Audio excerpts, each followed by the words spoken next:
Today we're going to be talking about the cult of Cybele, which of course is the great mother, the Magna Mater of the Anatolia region, right?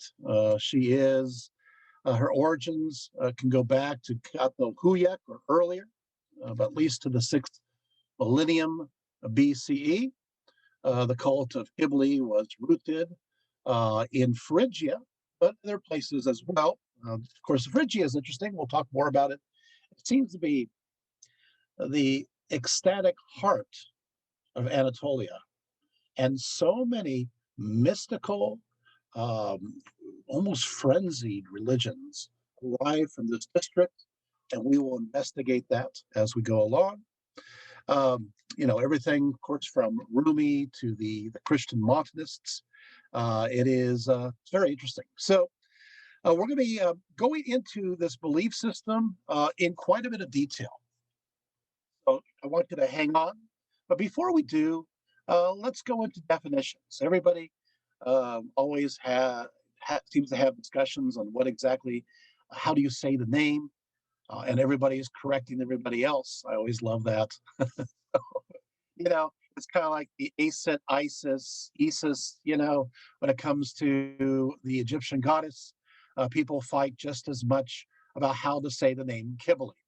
So I'm going to just tell you that people don't change. People back then fought about how to say the name Cybele. So you got to realize that there's not a proper way of saying it. I'm sorry, there's no purists. They don't exist in this sense. You could have, of course, Cybele as one way of saying it, Cybele, and we find that in the primary sources. We find also Cubaby. I'm serious, Cubaby, because it has two etas. So it is beta. You have Cubalis, is another way to say it, Cubalis. In ancient Lydian, it's Kuvaba. A great goddess Kuvaba. And we look at there's a 6th century BCE inscription on a rock face that reads Mater Cybele, and there it is. Later, it will become Cybele. Many groups who arrive in Anatolia will use the word Cybele. Even the Turks today will use the word Cybele. So, sorry, I'm not going to solve that question. So, we're going to just have to make do with, and that's the reality, because it is spelled in different ways in Lydian. It is spelled in different ways in ancient Greek in the inscriptions. So there are so many variants of that. Is that good? You guys okay with that? All right. Now we solved that question.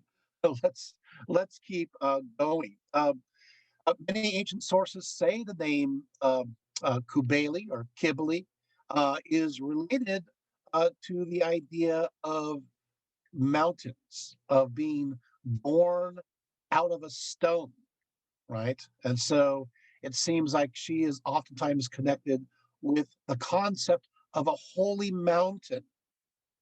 Okay, so she is a mother goddess. We find her in various iconography that is consistent over a period of time, going all the way back, quite a ways back, again, to the time of Catalhoyuk. And how we see here often is a seated woman figure who sits prominently on a throne. Oftentimes, she has 2 felines on her hand rests on either side. This seems to be her accompaniment.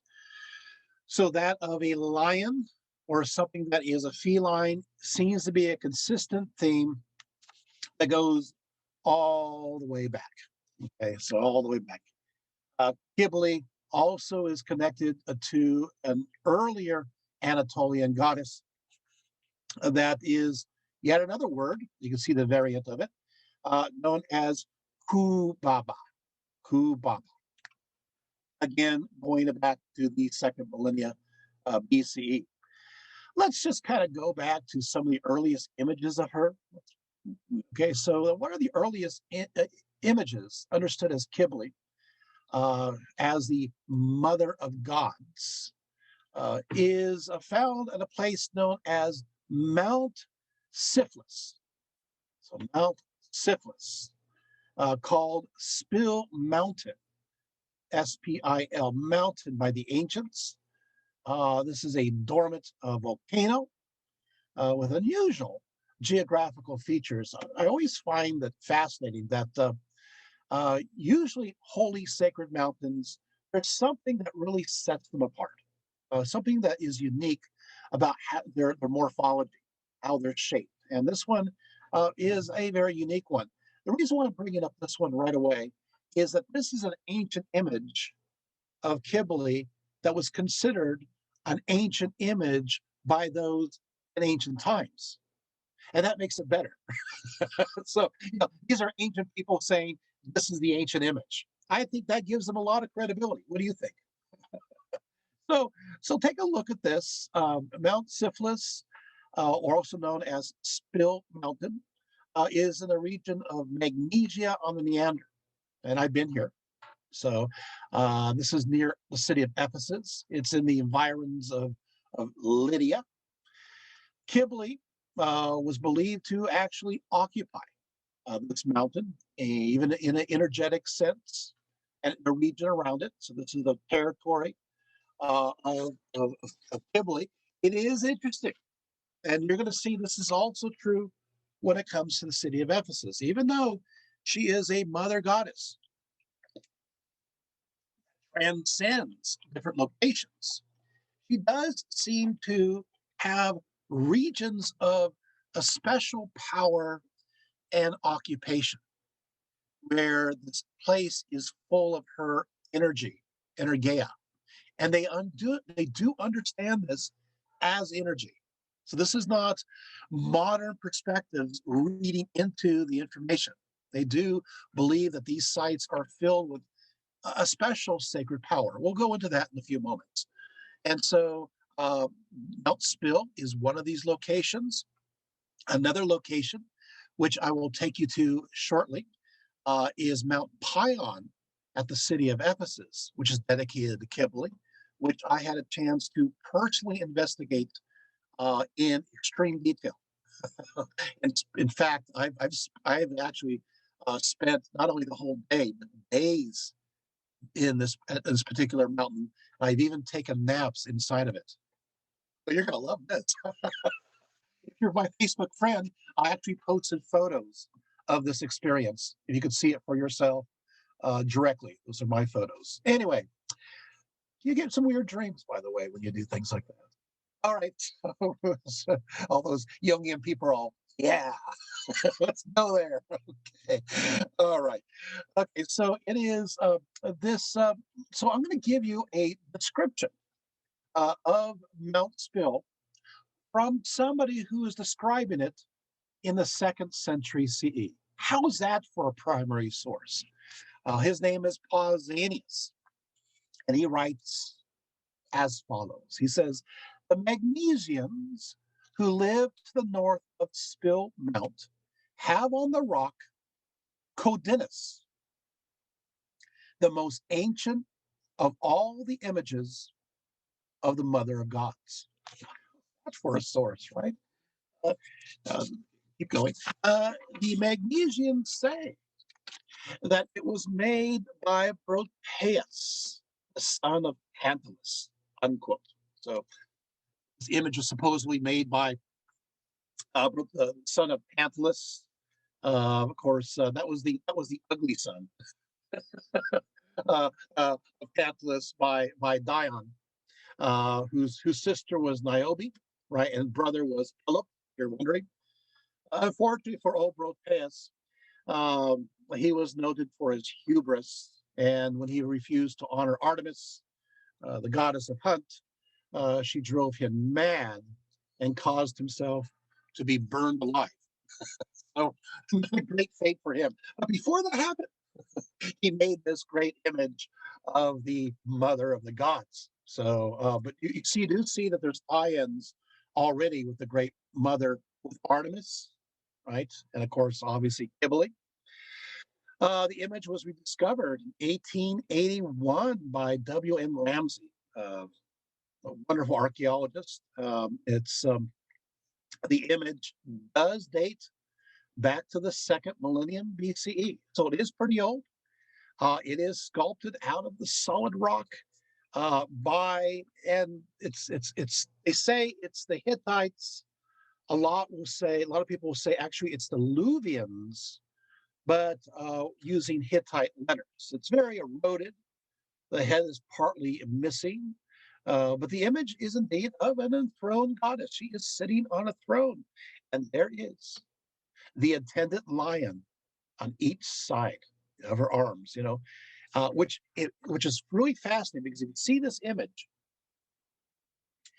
it parallels in many ways the image of the seated goddess Catalhoyuk. It is as if time had not gone by, thousands of years have not gone by, and all of a sudden we see this static image that continued to stay the same in much of its iconography. Again, for me, that is absolutely fascinating. It really is. It shows that traditionalism is pretty well entrenched when it comes to this goddess, right? Um, she is also, in a very ancient way, going back to at least 8,000 BCE, she is depicted as holding her breasts in both of her hands. Isn't that fascinating? And this is the second millennium, and yet they have been doing this for thousands of years before this, and it still is retaining that same aspect. Of course, we see this throughout Neolithic images, right? The figure is approximately about 8 meters high to the recess of the cliff, so it is large. There are 4 Hittite hieroglyphs located at the squared section on the right-hand side. And so there it is. The Turks call this place stone figure. And yeah, and so this is an important site. By the way, Pausanias mentions that there's other cool places in this area, including the throne of Pelops, as well as the tomb of Tantalus. So you can see this. There's a whole bunch of legends and lore connected to Tantalus that would be fun to investigate at some point because there are some legendary mystical materials that most people don't know about. Perhaps another time. All right, moving right along.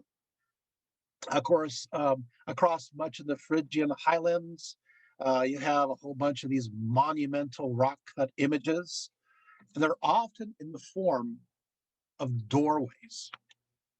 Many of them are connected to Cybele. These are sacred thresholds.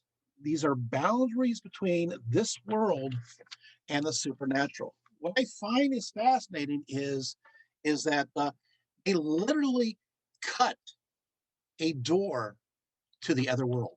It is understood as a portal, and it allows for the goddess to peek out to show herself, looking out through what are oftentimes described as an epiphany window. And so you, in a sense, have a chance to, through ritual action, be able to approach the goddess directly, and she moves through it. You're going like a window. Now you're thinking, well, this is interesting. Can you go further with this, Dr. Rietveld? You can. I will. This is the background that will go into Christianity behind the idea of the icon. Now you're going, oh, now we get it. Does that make sense, right? It is this window, it's this doorway, just like you have with the Eastern Orthodox saints, right? You have access, direct access with the energy. You don't capture the saint, but you connect to its energy through prayer. Well, that's exactly what they've been doing in Phrygia and Anatolia long before that. And Christianity has actually enveloped this practice, especially Eastern Christianity. That's why the icons have to be flat. this making sense? Is you making connections? All right, we'll keep on going. Okay, moving right along, there are some other figures, although I think I've unpacked a lot of things already. One other thing is the Epiphany windows. I've seen so many of them. They will eventually make the Epiphany windows placed on people's tombs, and also will put them on top of temples.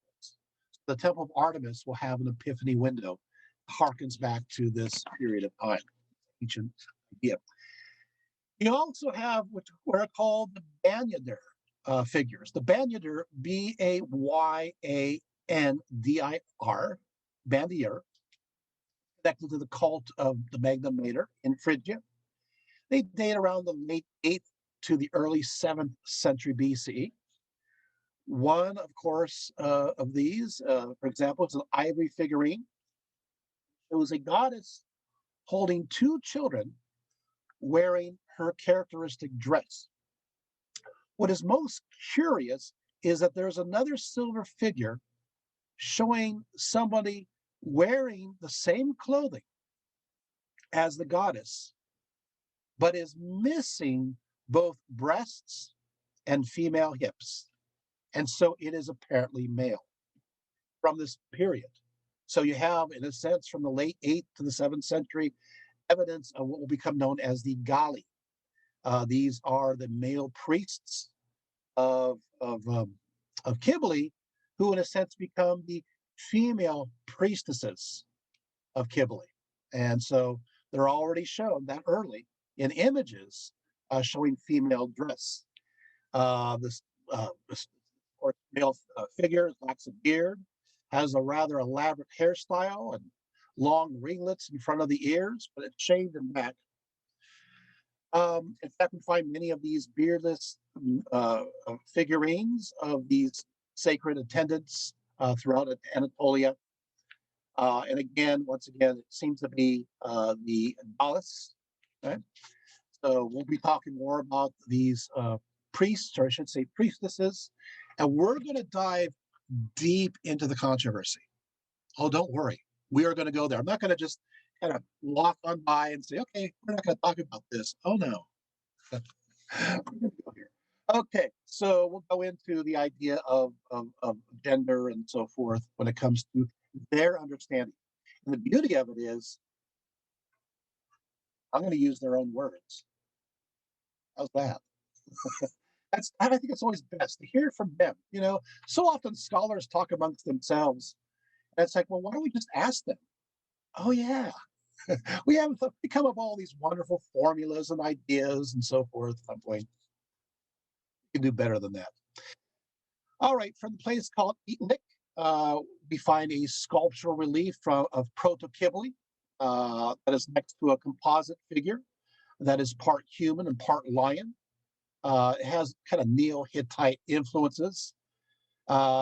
This chimera holds a winged sun, and oftentimes, again, you have a lot of this idea where the Neo-Hittite influence does seem to connect to Cybele, but it's still not the source information. Now, Phrygia still is the center of Cybele worship. That's why sometimes they call her the Phrygian mountain mother, right? Because she is connected to Phrygia. Okay, so archaeology has revealed a lot connected to Cybele in connection to Phrygia, especially like Midas City in Western Phrygia. And of course, it's named connected to the King Midas. You know, the guy with the golden touch? You know that one? Yeah, well, did he exist? Of course he existed. Yeah, I've been to his tomb. Although it's interesting because the tumult's the tomb. You go deep in, and the wood inside the tomb is so old it's petrified. But it's there. And it is for sure King Midas. But I got some bad news. I didn't find anything made out of gold there. So he apparently lost the touch. Okay, I gotta stop. All right, but anyway, so King Midas, his name Midas in inscriptions. Oh, you weren't joking. There really was a King Midas. Yes, there was. His name in inscriptions appear in many religious graffiti, and that is dedicated to the goddess Mater, which, of course, obviously is the great mother goddess. It is Cybele, as we find in other inscriptions. So Midas, in fact, in many cases, you're going to have Midas as the as the son of Cybele in certain stories. Wow, yeah, well, that kind of changes things a little bit. We also find, of course, beyond graffiti, we find monumental images connected to Cybele, cult reliefs, stepped altars, and stone facades. Oftentimes, we find the goddess connected to two human figures side by side, who are neither fully male or female. Again, images of Galli, early on. So we do know that this practice of a transitioned priesthood from male to female existed a long ways back. Again, going back to at least the 600s BCE. Another site known as Gordian. This is the place where I have visited King Midas's tomb. The Tomos, the burial place, is still there. Again, we find many images of beardless young men being found who are attendants of this goddess. So I know we're going to go into some of the other information regarding primary sources, but I want you to see some of the archaeological evidence. I want to get there a little bit. Not only what people are writing down, it's something that we find within the material culture, right? Now, let's kind of move now into more of a conversational aspect. This mother goddess is understood to be Cybele, and she is also related to the Minoans. What?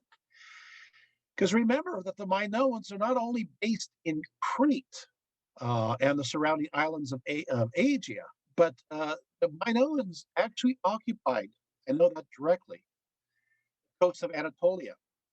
I was there at Ephesus in 2008 when Sabine Lodstadter and the other archaeologists uncovered the Minoan ruins at the foot of Ayasaluk Hill.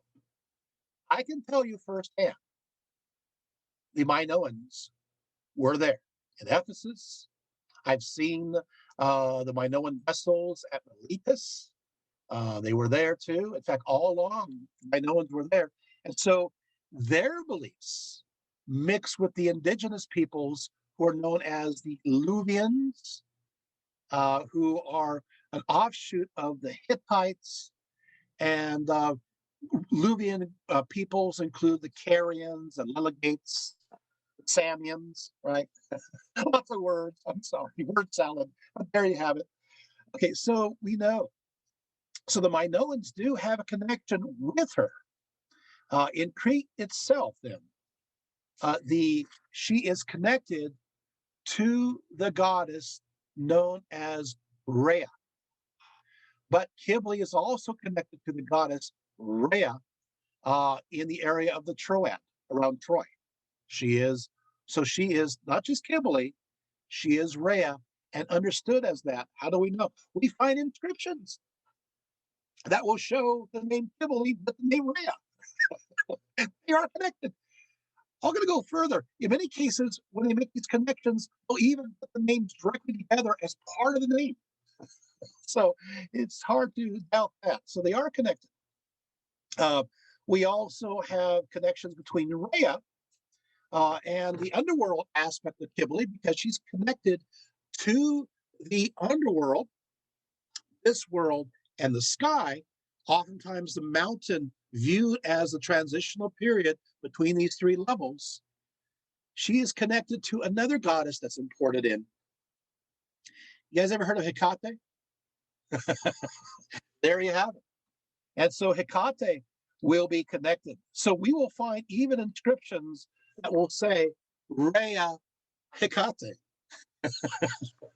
So And we're going to go into that because that goes directly into Mount Pion in Ephesus, which we'll talk about, which is connected to Cybele, Artemis, and Hecate at the same time. And they have altars dedicated to all of them, understood as one. Okay. Now, moving right along, although I know we're moving slowly, I think this is good because I want you to really understand these ideas, right? Okay, so later on, the Minoans and their idea of Rhea will transfer over to Mycenaean. These are the actual Greeks. Minoans are not Greek, but Mycenaeans are. We find this name aspects are connected to nature, and then of course, moving right on through. In general, let's talk about another topic because I'm bringing in all layers. Let's talk about Thrace. Now, from Thrace, there is another connection. Okay, so in general, those from Thrace understood that the main divinity of Samothrace, which is an island, and are connected to a goddess by the name of Rhea Hecate. When the Thracians settled in Asia Minor and they became acquainted with Cybele, they made the association with their own Rhea Hecate. I'm giving you some details here, especially in the ecstatic form of religion connecting to them both. This later created a precedent for when the Greeks later settled along the coast of Asia Minor, equating Rhea with Cybele, but also Hecate. You guys got that. So there you have it, So you're going to see that. Give me a source. How about Strabo, section 471? How about the Homeric hymn, 1331? Okay, gave you sources. So there you have it. Furthermore, Rheas as Cybele was also said to have taught the god Dionysus the mystery of course, not just the wine, the other mysteries, and purified them in Phrygia. So through these same sources, you have Dionysus, the Dionysian cult, will be connected. Who says that? Apollodorus, chapter 3, 5, and 1. Okay. Wow. So of course, makes sense now, right? How these are all kind of connected together. This ecstatic, wild religion, right? That seems to move beyond the boundaries. We'll go there in a few moments there too. Now, placing the ecstatic religions of the Dionysian mysteries with that of Cybele would be natural, since that both of them focused on the unbridled power of nature that is essentially untamable. I'm going to quote Strabo to you concerning this. Strabo, of course, lived in the 1st century BCE, the 1st century CE. And I'm just going to read what he wrote so you'll have this as a source. And this is the passage concerning the orgies of Dionysus that are said to be derived from those of Mater Theon Cybele. He says that when Centaurus, that's a Greek poet, in the Dithram, which begins with these words, he's quoting somebody else. I'm quoting him, he's quoting somebody else. In earlier times, there marched the lay of the Dithrams long drawn out, mentions the hymns sung in honor of Dionysus, both the ancient and the later ones. And then passing on from these, says, to perform the prelude in thy honor, Magna Mater, great mother, the whirling of cymbals is at hand, and among them also the clanging of castanets and the torch that blazeth beneath the tawny pine trees. He bears witness to the common relationship between the rites exhibited in the worship of Dionysus amongst the Greeks and those in the worship of the Mater Theon amongst the Phrygians, for it makes these rites closely akin to one another. I'm actually still quoting him. And Euripides does likewise in his Bacchae, citing the Lydian usages at the same time with those of Phrygia because of their similarity. But ye who lift Mount Tumlos, fortress of Lydia, rebel band of mine, Dionysian women, whom I brought from the land of the barbarians as my assistants and traveling companions, uplift the tambourines native to Phrygian cities, invention of mine and Mother Rhea.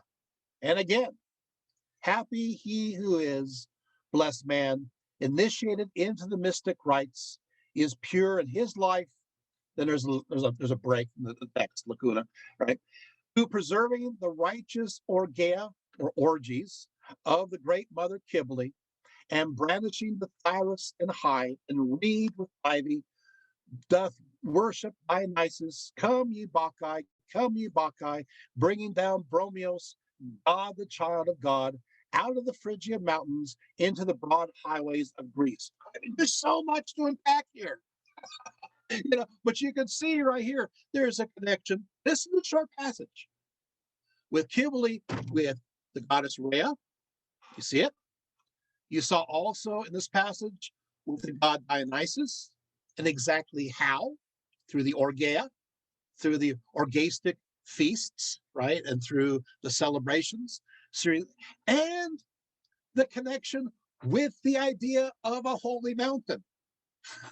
It's like, thank you so much. I gotta tell you, Strabo really makes things easy because he just said it all right there. So I always love this because scholars will debate back and forth, and often I go, "Have you guys ever read Strabo before?" Like, no. Well, read that, and let's actually start from there, and then do the investigation. Because I always think that we should start where people were at that time of understanding their own beliefs. I'm an anthropologist at heart. I think we should understand the world according to them and then move to interpret it to us. Does that make sense? Get into the mysteries, become part of it, and then try to understand it from the inside out. And that's what I'm doing right here. And that's what I'm doing for you guys today. So, giving you, because a lot of scholars will just go ahead, Strabo, and they'll say what he said. I want you guys to hear what he said. So you have that. You're not quoting me, you're quoting Strabo. Is that good? Right? Okay, a little bit more. Yeah, he's still talking. Yeah, he's long-winded like me. So he goes on, and again, the triple crested corbants in the cavern invented this hide-stretched circlet, which is the tambourine. So he's talking about the corybantes. These are the attendants of Rhea. They are also the attendants of Cybele. They're one and the same. And they're involved in revelry. You see another theme, which is a big one, and that is caves. The cave is also very important to Cybele. And you're seeing, of course, the reference to the creation of the tambourine, and blent its revelry, with a high-pitched, sweet-sounding breath of Phrygian flutes. There you have the Phrygian flutes. And in Rhea's hands, placing its resounding noise to accompany the shouts of the Bacchae, and from Mater Rhea, frenzied the satyrs, who obtained it and joined to the choral dances of the Triarides, in whom Dionysus takes belief. So just one quote alone, I just even added now the mystique of the caves, the accompaniment of the flute, the tambourines, the musical accompaniment that connects to the Cybele. So I want you to understand now, the Dionysian rites, the rites of Cybele, are joined together. They're part of the exotica of Anatolia. Is this helpful? Kind of going through this? Let's go. Keep going. Eventually, some Greeks began to believe that the worship of Cybele came from the Greeks. This happens a lot. The Greeks do this. They go, we like this so much, and we like ourselves even more. So whatever's really cool, we must have come up with it. And so that's what happens a lot in ancient history. I got to tell you a secret. They didn't come up with it. In fact, they come up with a lot of things that they claim, especially the mythology. Very little of the 12 Olympians are actually from the Greeks. After class, we can go through each one, and I will tell you where they all really come from. not a great story. But there you have it. Still, they do seem to improve certain things at times. But anyway, Diodorus Siculus, he speculated that the worship of Cybele actually came from Samothrace. And it's supposed it just goes into the son of Zeus and Electra were connected to that. And I'm not going to even go there. It's not going to give you my time. Just will tell you, you're going to run into sources where they'll say, we came up with it. I just want you to know they didn't. Okay. But they keep going back to the idea of Thrace and Samothrace. So, all right, did I freeze for a second?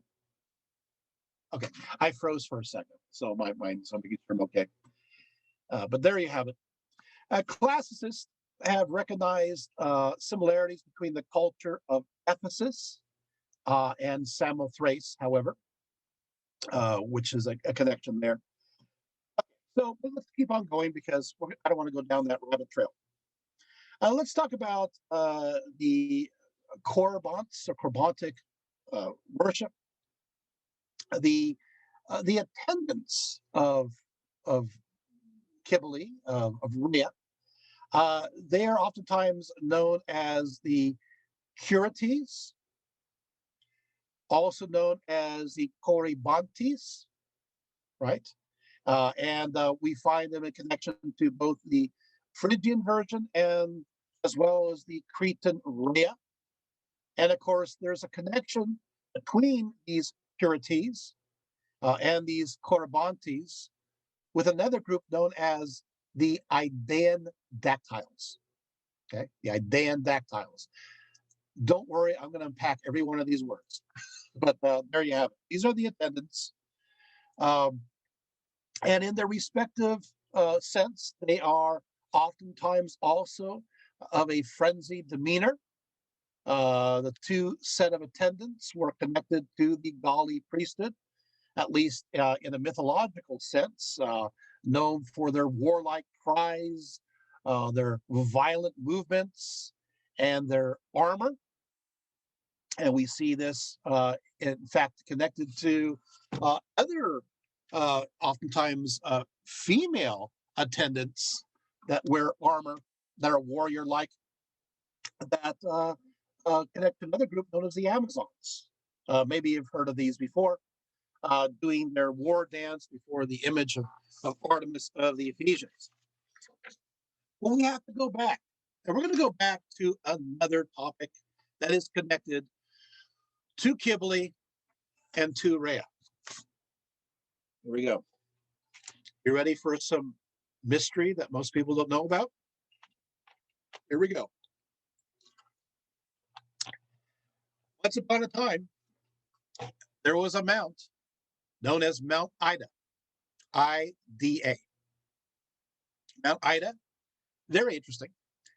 If we take a look linguistically at the word Ida, let's look at it. Let's be careful, right? Ida is a root for the word earth. So Ida means earth. So when I talk about Mount Ida, I'm talking about Mount Earth. So now, there turns out that there's not one Mount Ida. There's two Mount Idas, both venerated today. There is one on the island of Crete in the very middle that was sacred to the Minoans. And there's another that's located overlooking the city of Troy that was sacred to the ancient Luvians, Mount Ida. They were both dedicated to the goddess Rhea, Ida 1 and Ida 2. And they have attendants that are connected to them. The first attendants for both of those Idas were known as the Idaean Dactyls, hence Idaean, Ida, Dactyls. You guys got this so far, right? We're not done yet. When it comes to, let's go a little bit further, obviously Ida is also Ada, It is also da. It is also da. It is also ga. It is also ga. All means earth. Got it? You can follow now. So if you put mater, of course, means mother. Mater, mater. Of course, later on we have like mutter, mother, right? Because it's Indo-European language, right? So what oftentimes the goddess of both these mountains were Ida Mater, Ida Mater. And of course, if you're doing the translation, that's Earth Mother. So both mountains are the Earth Mother. A little bit more trivia. In the ancient, going back, you have a Minoan root for a spouse, which is pos, spouse that goes into Greek later on. And so the spouse of the earth was Poseidon.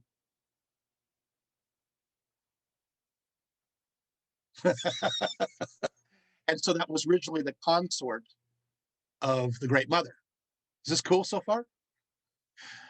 Now Poseidon makes a lot more sense. Yeah, because he was just the spouse of the earth. And he's the one, of course, and so he's the one who, in a sense, impregnated the mount. Later on, there'll be a switcheroo, and they'll replace Poseidon with Zeus. And it'll be Zeus that connects to it. And then, of course, you have these other connections as Zeus becomes not the one who is fertilizing the mount, but he becomes the one that is sheltered in the mount, being the son of Rhea. Does that make sense? And of course, obviously, into the Anna story. Are you guys following so far? Is this making sense? You guys are following? There's a gradual transition. This is part of the mysteries, right? Okay, so here he goes. According to Pausanias, right, the Idaean dactyls, known as the Dactyloi of Ida, were given charge to protect the baby Zeus from the devouring father Cronos after Rhea gave birth to them below Mount Ida in Crete. You guys got it?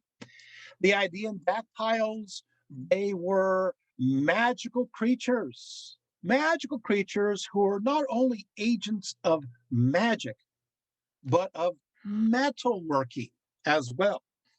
In fact, they came up with the invention of iron. So they're forgers, because iron was viewed as this magical alchemical process, after all, which eventually gave those in the Iron Age an advantage. And of course, came from this region, and of course, obviously the Luvians as well. So here we go. So the Idaean dactyls, they live along the lower regions of Mount Ida. This mountain was believed, both Mount Ida located in Crete, but also Mount Ida located in the Troad. And by the way, as it's located on the Troad, it's on the border of another area known as Phrygia. Hey, it's the border. Oh yeah, the Phrygian. Are you guys seeing these connections? So you got these dual mountains on both sides. Once again, you're hearing things that most people will never talk about. So hey, you're learning new things here. So anyway, Mount Ida. Now remember, mountains were viewed as these highways between the realm of the sky, the realm of the earth, and the underworld, right? And so what happened is that the supposed cave that sheltered Zeus was supposedly located along the Mount Ida, that was in Crete, although there's lots of possible locations. But going further, just to make things more complicated, because I like doing that, the Mount Ida in the Troad, which is on the border between the Troad and Phrygia, it was sacred, of course, to Cybele.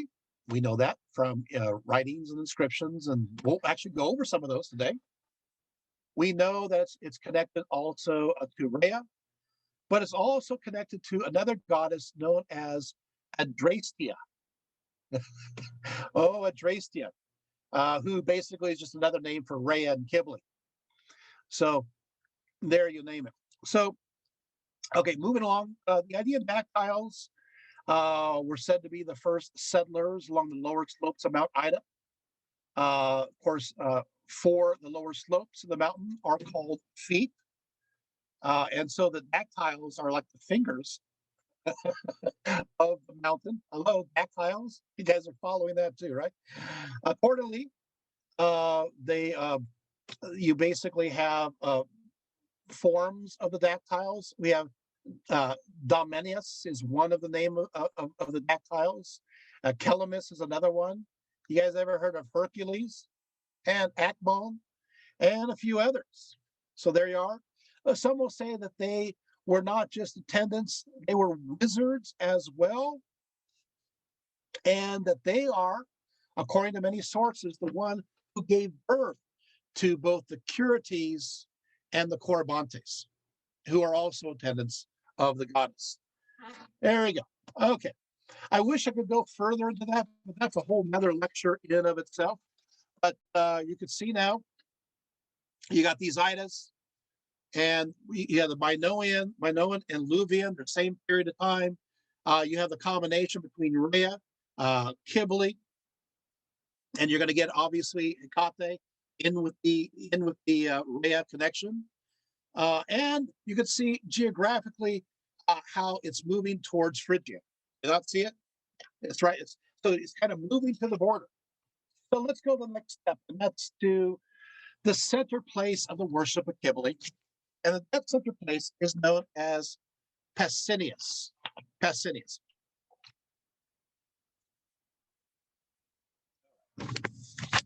Pessinus. Now, the site of Pessinus, it's in Phrygia.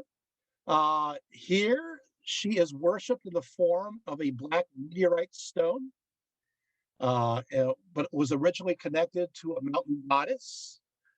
And of course, that mountain goddess is known as Agdistis, and we'll go there. In fact, the name Pessinus means the castle where the fall has taken place. So it turns out that this is the sky aspect of this goddess that comes falling like a meteorite. The site of Pessinus is situated on the upper part of the Sarkaris River, known as what's called the Sangreas River, the bloody river, right? And it's also, of course, connected to the same territory where Midas is.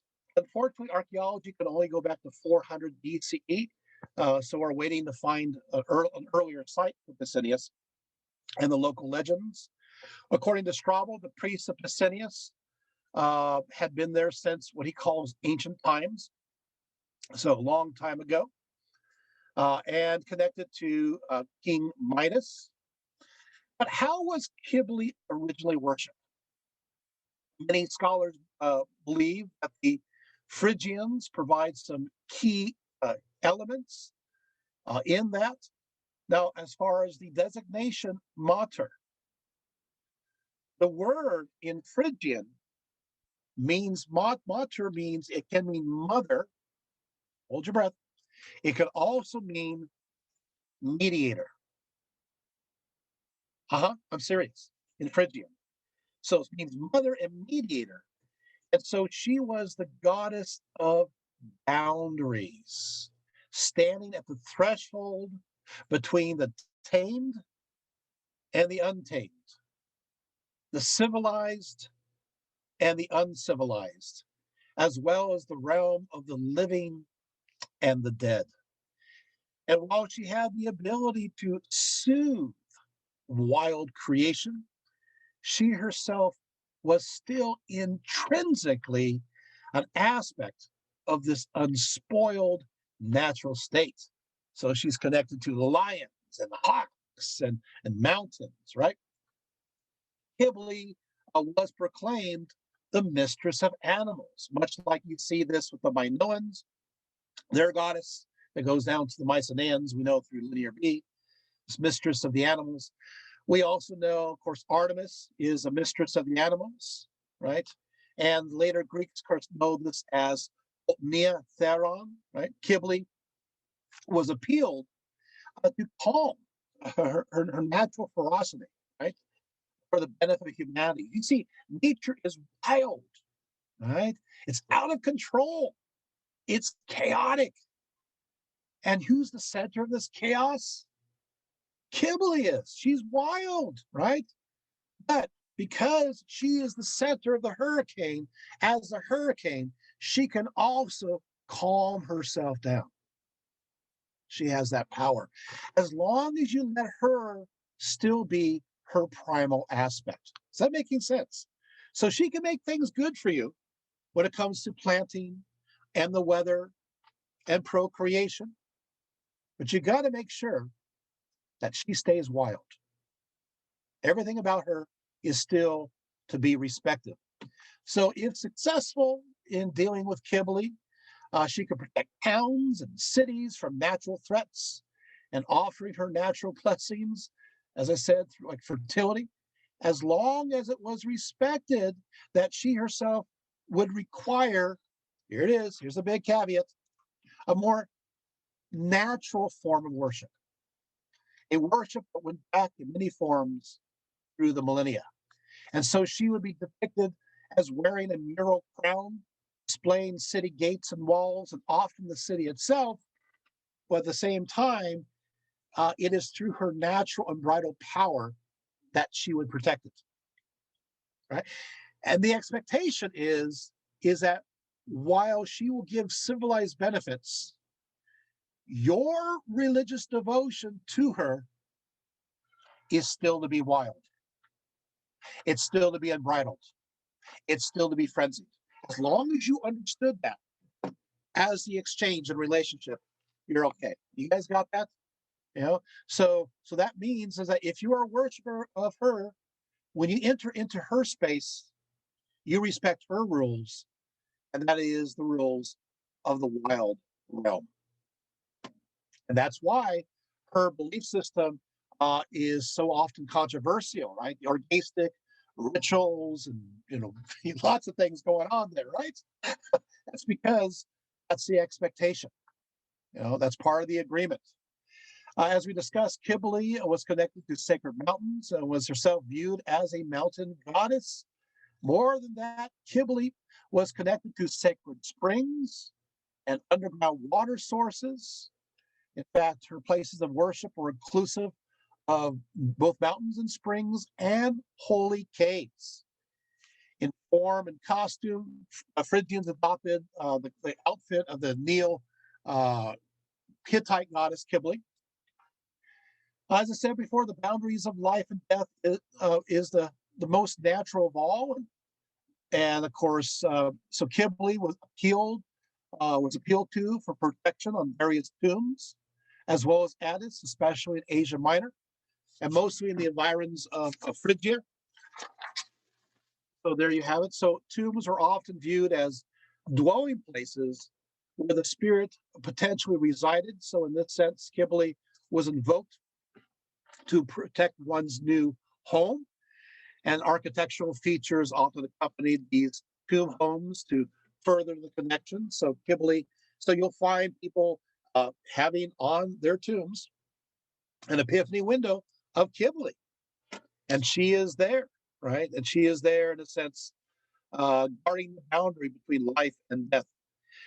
Okay, the Phrygian, Lydian, and other nobles from northern Anatolia began to appeal to Cybele, not only to make their cities more civilized and their crops more plentiful and procreation, but the wild world of politics, that certainly was chaotic then as well as now. And so they appeal to her to help out with that too. And so Midas, the king of Phrygia, founded a temple dedicated to her and sponsored her cult so that, that in return, she could make the way straight for his rule. She became his special protector in the end and consort in the afterlife, almost like he becomes a semi-divinity.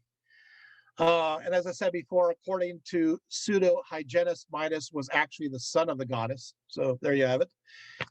Cybele, as I said, had this natural wildness, And so ecstatic experiences were connected with her worship, and it was expected to be shared by those who are members of the same cult. Libations of blood were also expected, with Phrygian shaft monuments to accommodate these baths of blood still still in the stone. You can find. So yeah, lots of blood to be shed. Obviously, not only the baths of blood, but obviously it seems to be related to Parabolium later on. So there seems to be blood rituals involved here. Now, central to the veneration of the great Anatolian mother goddess, especially in Phrygia, is the story of the goddess and the boy by the name of Attis. Accordingly, the goddess Cybele inspired the first music accompanied by pipes and drums, and was a great healer. And her magical powers were able to heal the sick, especially children and animals. And in one version of the story, there are many versions. I'm going to give you the long version in a few moments. Some of the versions of the story, she fell in love with the prince Attis. It's a love story that would end in tragedy. In fact, in one version of the story, Attis fell so deeply in love that he became obsessed with the divine lady to the point of insanity, castrated himself, and died. Cybele, deranged and lost in despair, traveled about the countryside in search of her lost love. Yeah. So there you have it. So I'm going to go ahead and tell you the long version. So here we go. Water, because it's a warm day. You guys ready? There we go. Once upon a time. So I'm going to give you my source. His name is Arnobius. He lived in the 4th century CE, but he is quoting many parts from another writer by the name of Timotheus. And the story was told of her at Pessinus. And the story goes as follows. Once upon a time, and I got to tell you ahead of time, this is not going to be the typical happy story. So don't expect it to be. Okay, just be forewarned. Okay. So, all right. You think I'm exaggerating? Wait till I tell you the story. Okay. Once upon a time in Phrygia, uh, there was Agdos. Agdos was the great mound where Deucalion and Phyra, after the great flood, they landed on top of this mountain and they picked up the stones to throw behind their backs in order to reestablish the human race. And so, of course, obviously, the stones that were thrown behind Deucalion became men. The stones thrown behind Phyra became women, and that's how the earth was repopulated. So whatever you do, don't throw stones. You'll be giving birth to a whole new generation.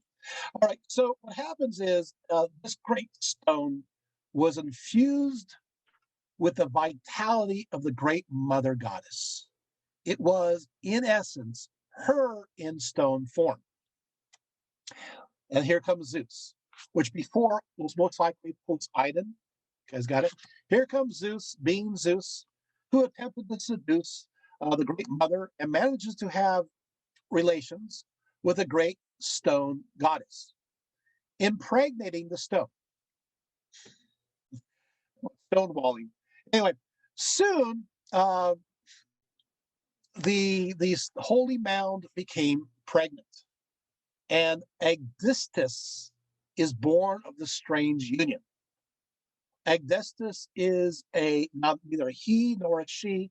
It's a bisexual child, neither male nor female, but was filled with rage against mortals and immortals alike. In fact, it became worrisome to the point where Dionysus decides he needs to do something about this. So he gets this hermaphrodite drunk, and as hermaphrodite falls asleep into a stupor, Dionysus, then the god of wine, of course, ties his male member to his feet. And so when Agdistis wakes up, he demans himself with that part, emasculates himself, and the flow of blood pours from this wound where the male member used to be. He's a hermaphrodite, so he has both. And from this blood, a pomegranate tree is born. Okay. It's interesting. As a result, Augustus is now perceived as theoretical female by default of the loss of the member. So there you have it. So then, now once upon a time, there was a certain Nana, the daughter of a king by the name of Sandreos, who was enraptured by the sight of the pomegranate tree and desired to have just one. So what she did is she picked one of the pomegranates. You got to watch out for pomegranates. I got to tell you that. No, right? Just talk to Persephone. It's like, wow. So I have some pomegranate juice here. Maybe I'll have some afterwards, see what happens. But what happens is that she sees this pomegranate. It is desirous in her sight. She decided to pick it from the tree and place it upon her bosom. And that's what makes her pregnant. Just by placing the pomegranate on her bosom. Makes you think twice, right?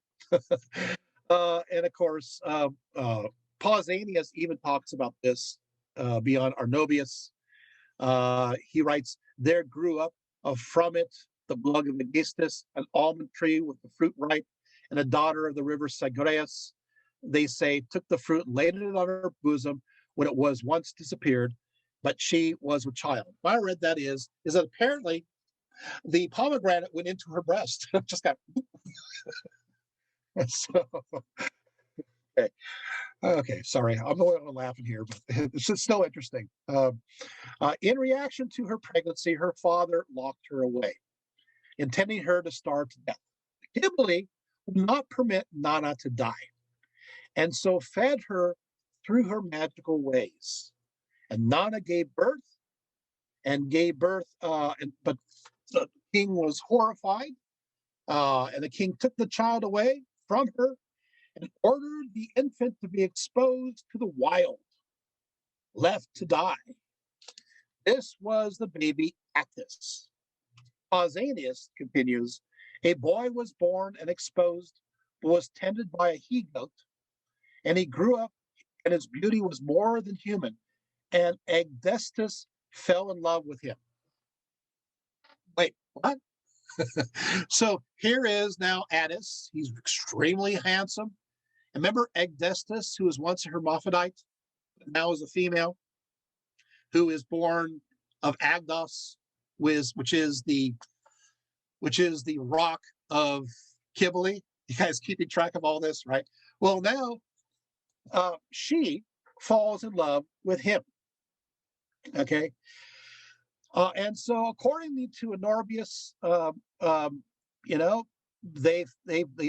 love went back, and Cybele also loved Attis, and she also loved Augustus, and they all loved each other. So we got this love triangle. Everybody's loving each other. There needs to be more love to go around. So this is interesting, right? So meanwhile, you have King Midas of Pessinus. And he tried to convince Attis to forsake Augustus and take the hand of his daughter in marriage, because his daughter now fell in love with the handsome Attis. Okay, so he wants Attis. Attis agreed. So King Midas set up a day of the great wedding with his daughter. He locked up the city walls so no one would be able to disturb the ceremony. But Cybele was pretty upset, let alone Augustus.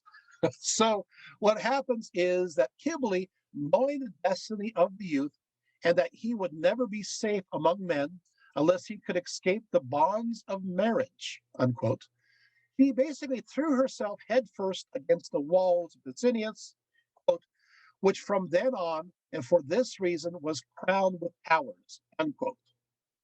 Now, Augustus was not far behind, and she broke up the ceremony too, and through her powers, imparted insane rage upon the attendants, making the bride cut off her breasts and King Midas to unman himself. All right. So this is not exactly the best wedding. So, um, meanwhile, Attis fell into this trance-like state. He runs out into the wilderness and he cuts off his male member. And then he falls at the base of a pine tree while exclaiming, "Here, Egdestus, take those parts because of which you have caused such great tragedies through madness." So, all right, Ovid, in his Fasti, writes as follows. He gives a lot of more information. I want you to hear this because, I wanted you to hear their perspective of things. He says, what causes the impulse of Cybele's initiates to self-castrate? I was silent. The muse began. A woodland Phrygian boy, the gorgeous Attis, conquered the towered goddess with pure love. She wanted to keep him as her shrine's guardian and said, desire to be my boy always.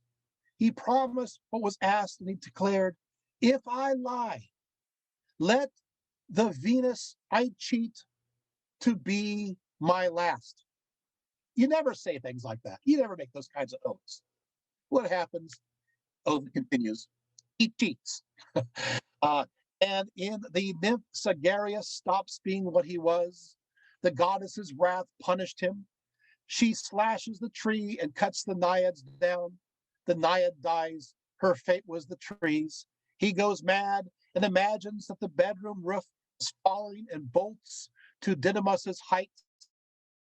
So basically, we get a little bit more story when it comes to the marriage. Apparently, the ceremony had finished, and he had actually gone in to consummate the marriage in the bedroom when all of this is unleashed. And then he goes crazy in the bedroom and runs off in front of the top of the mountain. So that's what happens. And he cries, away torches, away whips, and often swears the Palestine goddesses gave him. He even hacked his body with a jagged stone and dragged his long hair in squalid dirt, shouting, I deserved it. My blood is the penalty. Ah, death to the parts which have ruined me. Ah, death to them, he said, and cropped his groin's weight. Suddenly no signs of manhood remained. His madness became a model. Soft-skinned alkalites tossed their hair and cut their worthless organs, unquote. I'm actually answering a lot of questions, too. There's a question that goes a lot about whether they just remove the testicles or they remove everything.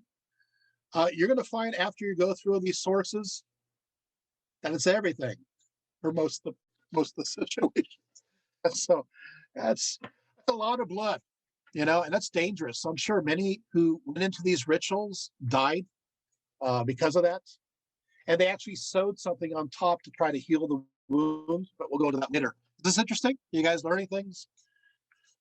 All right. Arnobius concludes that with the streaming blood, his life flies, but the great mother of the gods gathers the parts which have been cut off and throws earth on them, having first covered them and wrapped them in the garment of the dead. From the blood springs a flower of violet, and the tree is surrounded with flowers. Hence, this is the origin of the custom, whereby you even now veil and wreath the sacred pine with flowers. According to Arnobius, the mother of the gods shed tears also, from which springs an almond tree, signifying the bitterness of death. Then she bears away to her cave. There's a cave, the pine tree, which is obviously a phallic symbol, the pine tree, right? Beneath which Attis had unmanned himself. And Egdestus, joining in her wailings, she beats and wounds her breasts, pacing around the trunk of the tree, now at rest. Jupiter is begged by Egdestus that Attis may be restored to life. He does not permit it. What, however, fate allows, he readily grants, that his body should not decay, that his hair should always grow, and that the least of his fingers should live and should be kept ever in motion, content with which favors. It is said that Augustus consecrated the body in Pessinus and honored it with yearly rites and precisely sacrifices. Is that good? You guys got it? Already I've explained so much of Cybele and the cult using the words from ancient times. Now you know where these rituals, you go, wait a minute, Dr. Rietveld, the Galli make more sense already because they're Attis. Bingo! That's right, right? Their attendants, yes. Well, let's go.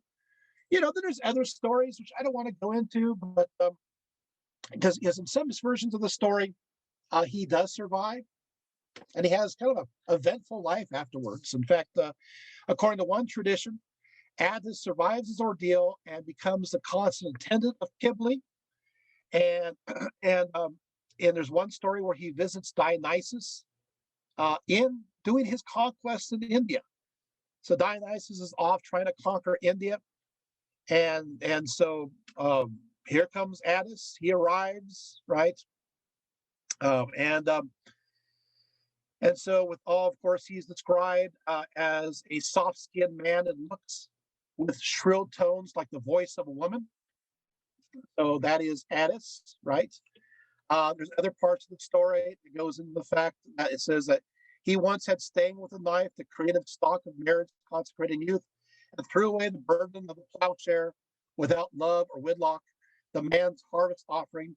So he showed upon his two thighs the bloody Darrington drops and made womanish his warm body with the shearing steel. It's pretty detailed about descriptions of what he looked like afterwards. In fact, you go through all this, and they describe Attis in these writings as being a woman in form, transformed, long hair, dress, in many ways. And it's interesting because in some cases, Attis, they'll use the feminine pronoun, and Attis will be a her. So the Greeks will go even a step further in that sense. I think that's interesting. So they'll still change that too. Okay, so there you have it. There are other stories too. The Greeks are funny. They go, you know what? Everything has a natural order, a natural origin. So we think that maybe the story is a story of people that were mortals at one time. And so the story goes that once upon a time, the human version of the story, a writer by the name of Diodorus writes that they're originally human beings. Cybele was exposed by her parents, but somehow survives her fate and grows up, and she falls in love with Attis, and he gets her pregnant. It's like one of these stories, like, uh-oh, Attis, what'd you do? At this point, the parents who abandoned Cybele recognize her and decide to take her back, pregnant and all. But when they learn that Attis had impregnated her, they kill him. What, you killed, you impregnated my daughter? Suddenly Cybele goes mad with grief. At this point reveals that she really is a goddess. And that's that story. So there it is. So there's that fun story. Okay, now moving right along. Attis is easily recognizable. He often wears a distinct Phrygian cap. This is a cap made of wool or soft leather and having a distinctive slight pearl point at the top. By the way, another figure that has the Phrygian cap is King Midas. Just kind of throwing that one in for fun. You have that. Now we're moving right along. As for Augustus, she is sometimes shown as a god, sometimes as a goddess. She seems to be in this realm in between. Some people say they connect her with Cybele Kububa from Artemis, because you have various images of androgynous deities, like, for example, the many-breasted Zeus. So there you have it, right? But anyway, the leadership of the Magna Mater Phrygia are called the Archegali. We'll talk about that in a little bit. We also have two distinct priesthoods beneath, or fraternities. One is called the Dendrophori. The Dendrophori are the tree bearers, and you have the conophori, which are the reed bearers. Those are the most important ones. The name Galli in itself now is important. It is contested in ancient times. Some believe the name derived from the Gallus River in Phrygia, while Stephanus of Byzantium asserted the name came from a certain King Galli. But most likely it comes from the Middle East. Theories reveal that the name derived most likely from the Sumerian word Gal, meaning great, and Lu, meaning man. So these are great men. And they were considered humans with magical powers or sexually ambivalent demons who were able to free the goddess Inanna from the underworld. In fact, in time, they were understood as the priests of Inanna. These are the ones who would give voice to the lamentations of this goddess in much the same way as the Galli of Cybele were given to the lamentations of Attis. They, by the way, these ancient Sumerian Galli, they do play the tympanium. They carry ritual knives, which of course the Cybele Galli would also carry. According to the Sumerian texts, the Galli were also depicted as having relations with men as females. So there you have. A popular theme that we find of the Gallu is that of meeting a lion while wandering about, an idea that we're going to see quite often in later sources, right? Now, of course, you also have in Mesopotamia other priests known as the Kalu, which also seems to have a connection to the Gala, and they were involved in the bull sacrifices, and they also played the companion. A third set of priests of Mesopotamia were known as the Asanu, and they were eunuch priests who also played in official liturgies, music, singing, dancing. And so they are also dedicated to Inanna. So it looks like that the Galli are a conflation of these three priesthoods that gradually migrated towards the west. And can we trace this migration? We actually can. Along the southern coast of Anatolia, these kinds of distinctions with priests or priesthood is connected to the Luvians. The Luvians along the southern shore of Anatolia, they had priests who also did similar practices that were connected to cutting and bloodletting rituals, especially at the festival of Istanua, right? So now not all of them would castrate themselves, but there is evidence that many of them did indeed do self-castration. So you do have that, in a sense, that precedent that connects there, right? So there you have it. So moving right along, according to popular mythology at that time, Cybele was actually a hermaphrodite, but castrated herself in order to become female, with her severed genitalia transformed into an almond tree, according to some sources. Many scholars believe the male Galli were acting in a manner to ritually reverse this act, becoming female via their own castration. Perhaps with this in mind, most eunuch that officiated mother goddess cults in Asia Minor also grew their hair long. They pierced their ears. They wore feminine clothing and jewelry. This display of femininity is even the case for the Galli, who participated in the cult of Cybele, Pessinus, which was then brought to Rome and even had a temple dedicated to her worship as early as 191 BCE.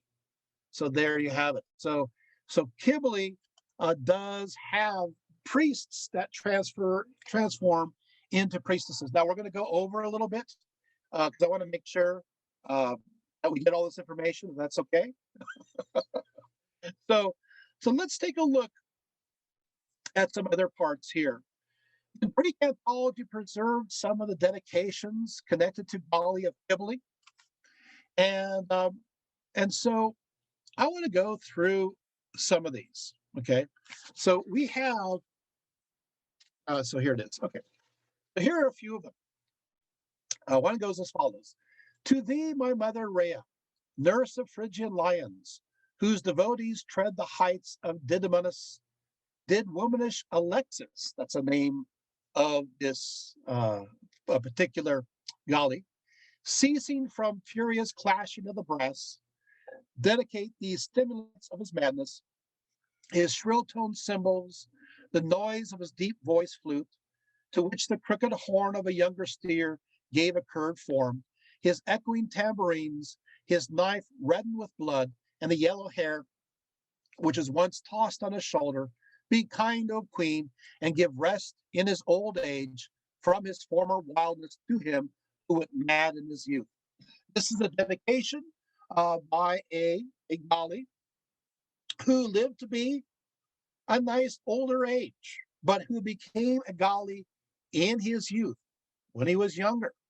And it shows his dedication. You're going to see often that towards the end of their lives, the Galli who present most likely before their death, I mean, obviously, but sometimes right after, in dedication to it, these offerings, which always include some, or usually include, a cuttings of their hair.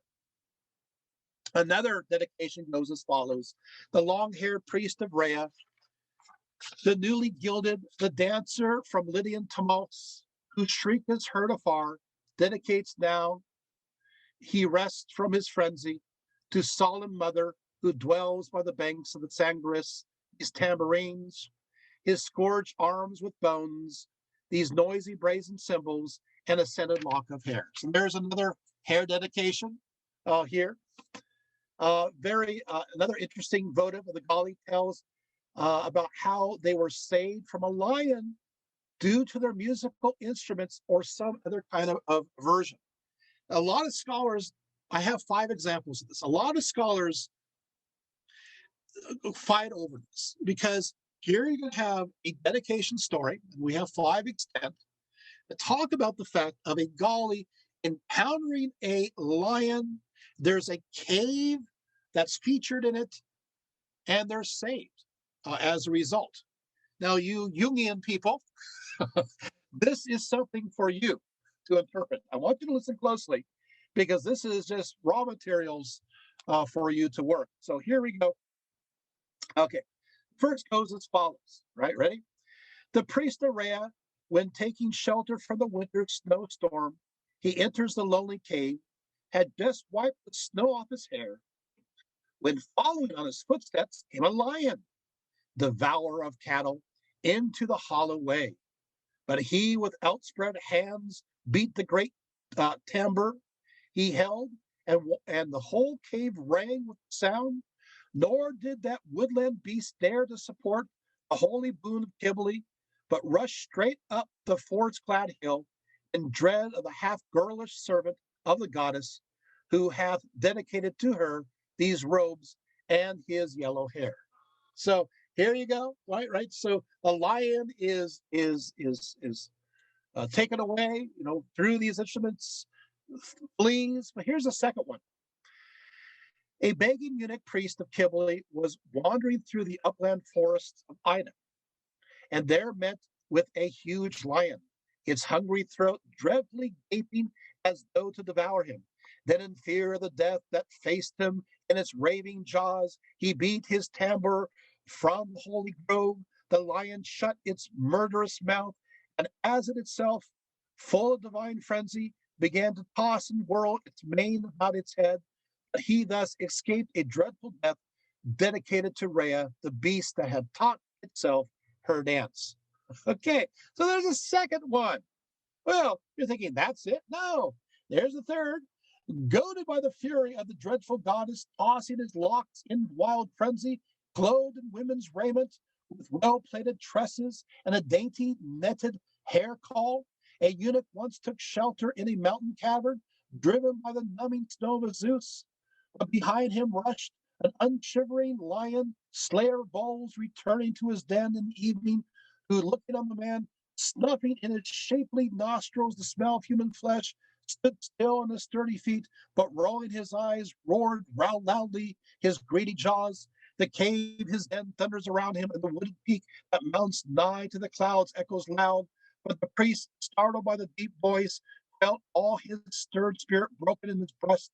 Yet he uttered from his lips the piercing shriek they use, and tossed his whirling locks, and holding up his great timbre, the revolving instrument of Olympian Rhea, he beat it, and it was the savior of his life. For the lion, hearing the unaccustomed hollow boom of the bull's hide, was afraid and took up flight. See how all wise necessity taught a means to escape from death. We have two others. I'm not going to read them, but I want to tell you something. They're all the same. You know, I'm telling you guys, right? I am giving you the mysteries of Cybele. You should have an aha moment right now. Oh, no, that's right. Right? You approach the cave. You have the instruments. You have the confrontation. You have the hurdle. You beat back the hurdle, right? Through your ways, because you are transformed as a result of the power of Cybele. And so the lion does you no harm, and you escape death.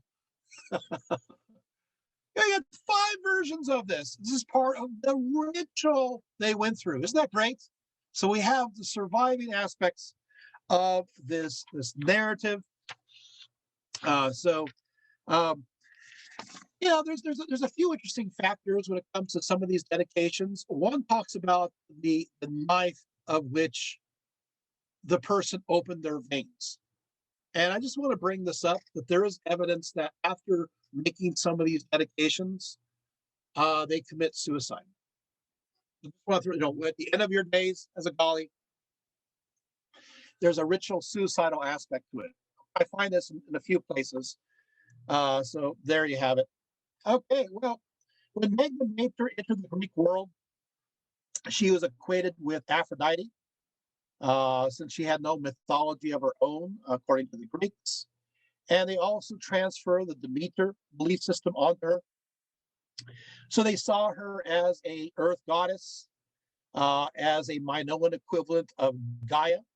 They saw her as an exotic goddess, and they did display or show her lion-drawn chariot, crowned with the polos, depicting city gates and walls. Now, we must remember that now the cult will spread to Athens, right, from Asia Minor. In fact, by the 5th century, the sculptor Agoracletos fashioned a more Greek form of Cybele, which was established in the Agora of Athens for all to see. This Cybele was enthroned in a traditional sense with 2 lions on each side, but of course, adding the tympanium in her, and of course, one arm and a drum in the other. Even though the tympani and the drum are connected to the Cybele cult via the Luvian aspects going back to the Middle East, still the early iconography of Cybele does not include that. But it is the Greeks that bring the tympanium and the drum into the actual imagery. Does that make sense? So we know that there's a connection in a ritualistic sense, but it comes together in imagery under the Greeks. So that's important to remember. And of course, we also have the tympanian custom is connected to the cult of Cybele, especially the idea of the ritual eating and drinking from its surface. Clement of Alexandria writes, he says, when I set forth the symbols, the sacred token phrases of initiation into these mysteries of Cybele of Attis, to the advantage of my argument, I know that they will provoke laughter, even though you do not want to laugh at the exposure of your rites. I ate from the tympanian drum. I drank from the symbol. I carried the sacred dish. I went behind the curtain of the nuptial blood, unquote. According to Firmicus Maternus, he says, in order to be admitted into the temple of Cybele, these words had to be cited. He says, here is a certain temple where, in order to be admitted into the inner parts, a person says, I have eaten from the tympanian drum, I have drunk from the cymbal, I have learned the secrets of religion. The act of drinking from a tympanian or cymbal was a custom of the Hittites, and especially the Luvians, who were prominent in southern Anatolia during the Bronze Age. In fact, Hittite texts tell how the Luvian men of Lulapaya drank from what was described as a dudupol, which is a close equivalent to a tympanium during a ritual. One text states how the cupbearers filled the dudupol, who then gives it to the head of the men of the Lalapaya, who then, quote, sings opposite him like a woman in the same way, unquote. I know I'm digging deep into some of these mysteries. Are you seeing this? So you do have this precedent going back to the Luvians. I've done a lot of work with the Luvians. That's another lecture that I like to talk about sometime. Clement of Alexandria state mentions symbols or sacred tokens or phrases of initiation, inclusive of carrying what's called the kernos, which could be described as carrying a vase. We know from the scholium of Alexander von Farken, I can't say that word twice, that the kernos of Phrygia contains lamps. So these are lamps that are hidden within a vase, and they are brought out, much like, out of a cave, so to speak. And these are referenced often. There's also the mention of a nuptial, a nuptial action that seems to also connect to the inner nous of a temple. So there is a nuptial kind of relation, and we're not fully sure what that means, unless you are, in a sense, being married to Cybele, right? So there you have it. The cult was not so easily assimilated, considered very barbarian in many ways. You have a certain Anarchus, who was a philosopher from Scythia, and he was initiated into the cult of Cybele, and as well as the Eleusinian mysteries. And when he returned home, his brothers slayed him for doing so.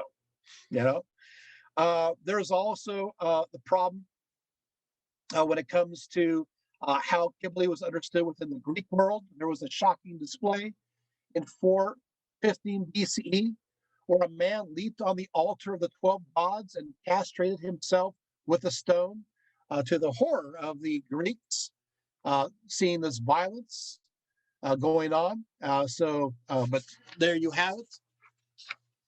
So many ways the Greeks as well as the Romans wanted to keep some of these rituals into the margins, as you can imagine, right? You have, of course, I could talk about the Temple of Artemis. What I want to do is I want to get through the whole talk, and I'll talk about the Temple of Artemis afterwards in my personal experience at Mount Pion. But I want to kind of cap off all the various aspects of this before we continue, and then I'll go back if you want, and I'll talk about Artemis and Mount Pion and my experiences that I had there, because otherwise I want to make sure we get to other places, right? Okay, so now moving right along. So what happens? Here we go. So I'll make sure we have here. Is that this belief system will now be transferred to Rome. I want to make sure we get down some of the holidays before we finish up. Here we go. So what happens is that the custom or the belief system will eventually transfer over to Rome. Actually, I want to mention a few things before I get there. I'm kind of going through my notes, but I want to make sure here. Okay, here we go. Okay, so I want to mention here that there is, the Greek literature refers to Cybele.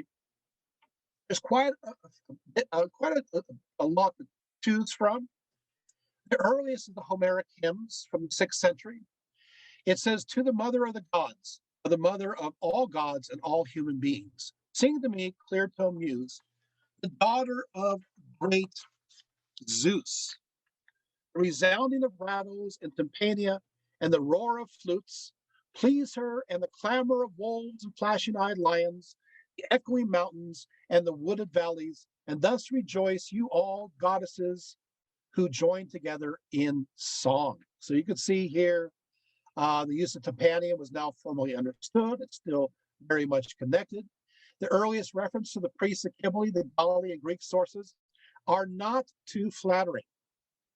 For the 4th century comic poet Antithenes, those known as the Metrogyrates were dishonorable, while the torchbearers were honorable. For Greek writers as diverse as Antiphanes, Athenaeus, Aristotle, and Plutarch, the priests of Cybele were deemed as itinerant and rootless wanderers that often begged for support and often trafficked in con games to gain some support. The act of self-castration to become female-like in form and action often directly influenced their ability to find a job. They couldn't find a job. Interesting, right? Because by doing this, they were understood as socially unacceptable. So they were literally, in a sense, cut themselves off from society. So according to Antiphanes, as quoted by Athanasius, what kinds of jobs did they get? One job was that they could become a nurse. So many of these found an occupation. Again, you're learning things that most people don't know about. You're wondering how in the world, after you go through a castration process in the very patriarchal Greco-Roman world, you're now a Galli, but guess what? You can't all live in a temple. You got to do something for a living, right?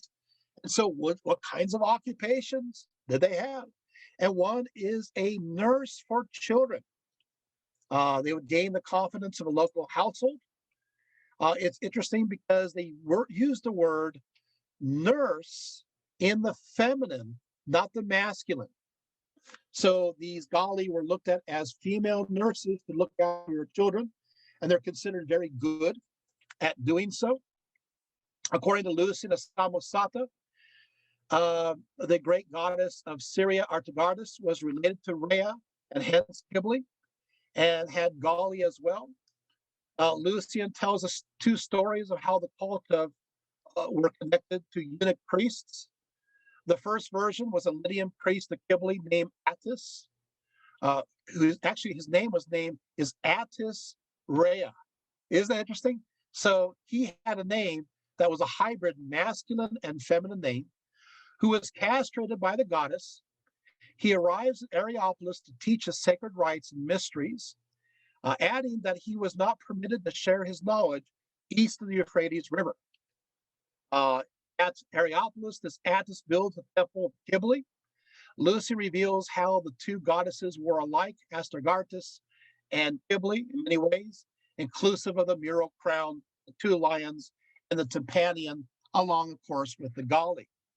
In the second version of the story, the Galli were a result of the creation of a second temple dedicated. Actually, the story goes, it's a long story, but here we go. I'll try to keep it really short here. Once upon a time, there was a dream by Stratonice, who's the wife of the Syrian king, to create a temple or rebuild the temple of Cybele. Her husband, of course, agreed with this, but she also had a close friend that would help with the construction of this temple. And fearing to be compromised with the wife of the king, as he helps rebuild the temple of Cybele, he castrates himself as a preventative measure, leaving his testicles in a sealed envelope. Stratonice did indeed become attracted to her friend, was insulted by his refusal. But when she heard what he did to resist her, she became his friend and companion. Okay. Lucian states how Galli are so often beloved by women. Women loved Galli in ancient times. Now, however, the king misunderstood their closeness as advanced upon his wife. He ordered him to be executed. But when this friend then revealed his testicles in the envelope, the king realized that he was honorable and said he was of great fortune.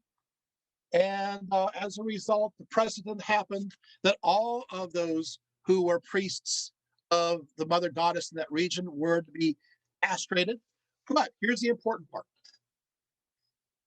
It was also decreed that that the Galli were always to dress as women, according to Lucian, so that women would not mistake the Galli as men and seek to have relationships with them, because for some reason women love the Galli. they were handsome, they were kind, they were sweet. Of course, they're also had no male member, but the point of the matter is they dressed as women so that they would be understood within society as women. There is so much to unpack here. Seriously, I could go forever, but I gave you that nugget, and I unfortunately have to keep going. We can unpack that later if you want. Right.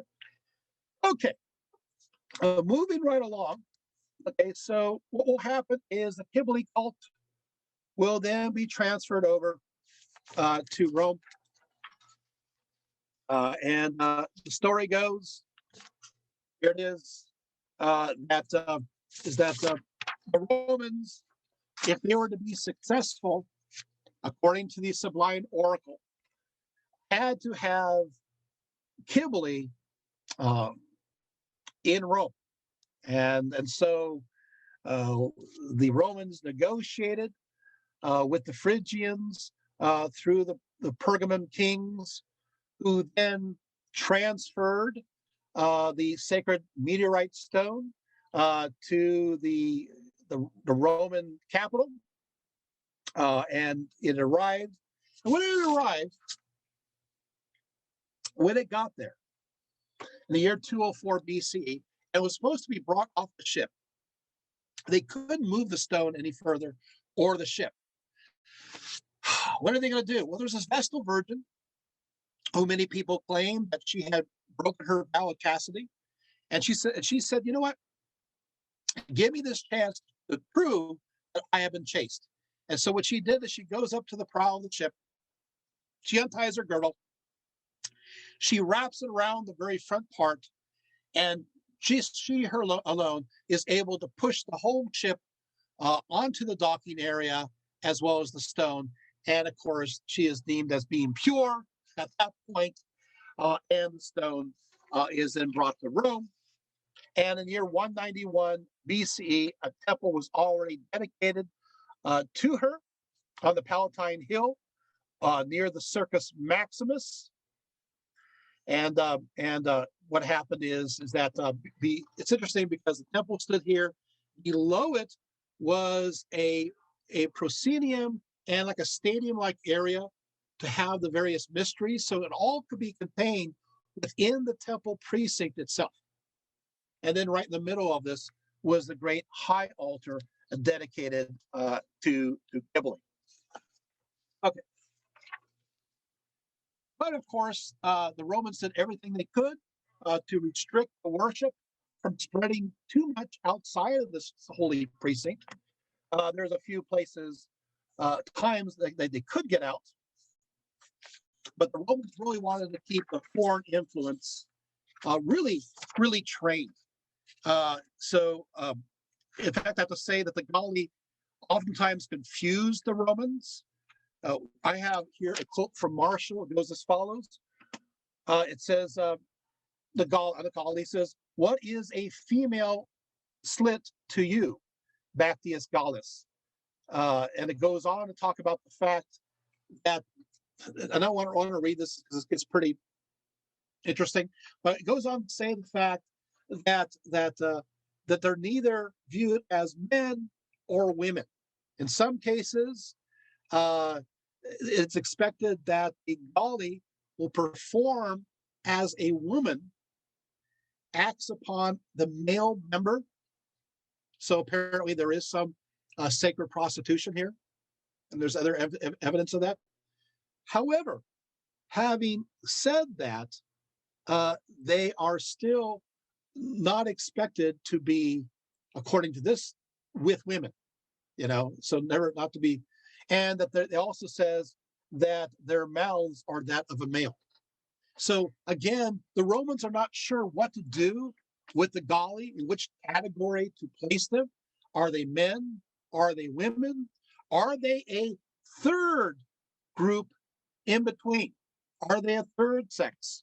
And that sometimes is brought up as well. Okay, so here we go. I'm going to close with talking about three things I want to do. I'm going to talk about quickly the two holidays, and then I'm going to end with a quote by a Galli and what happened to her and her experiences. You guys got it? So this is how we conclude.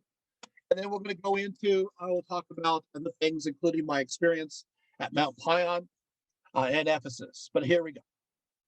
Okay, so the first great festival commemorated the castration and death of Attis. It occurred between March 15th through March 25th.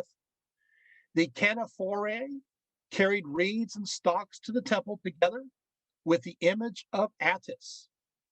The 9 days followed of penitence, where devotees, they abstained from meat products. You didn't eat any bread or certain fruits. You certainly could not have the pomegranate and no wine. There is one kind of beverage that you could have, and that was milk. In fact, you could have as much milk as you would like. Solistius refers to this ritual of drinking milk, and it's possible that this milk was consumed in the mysteries and it was poured within the tympanum. That when they drank from the tympanum, what they drank happened to be milk, possibly with the addition of honey, as suggested by other scholars, right?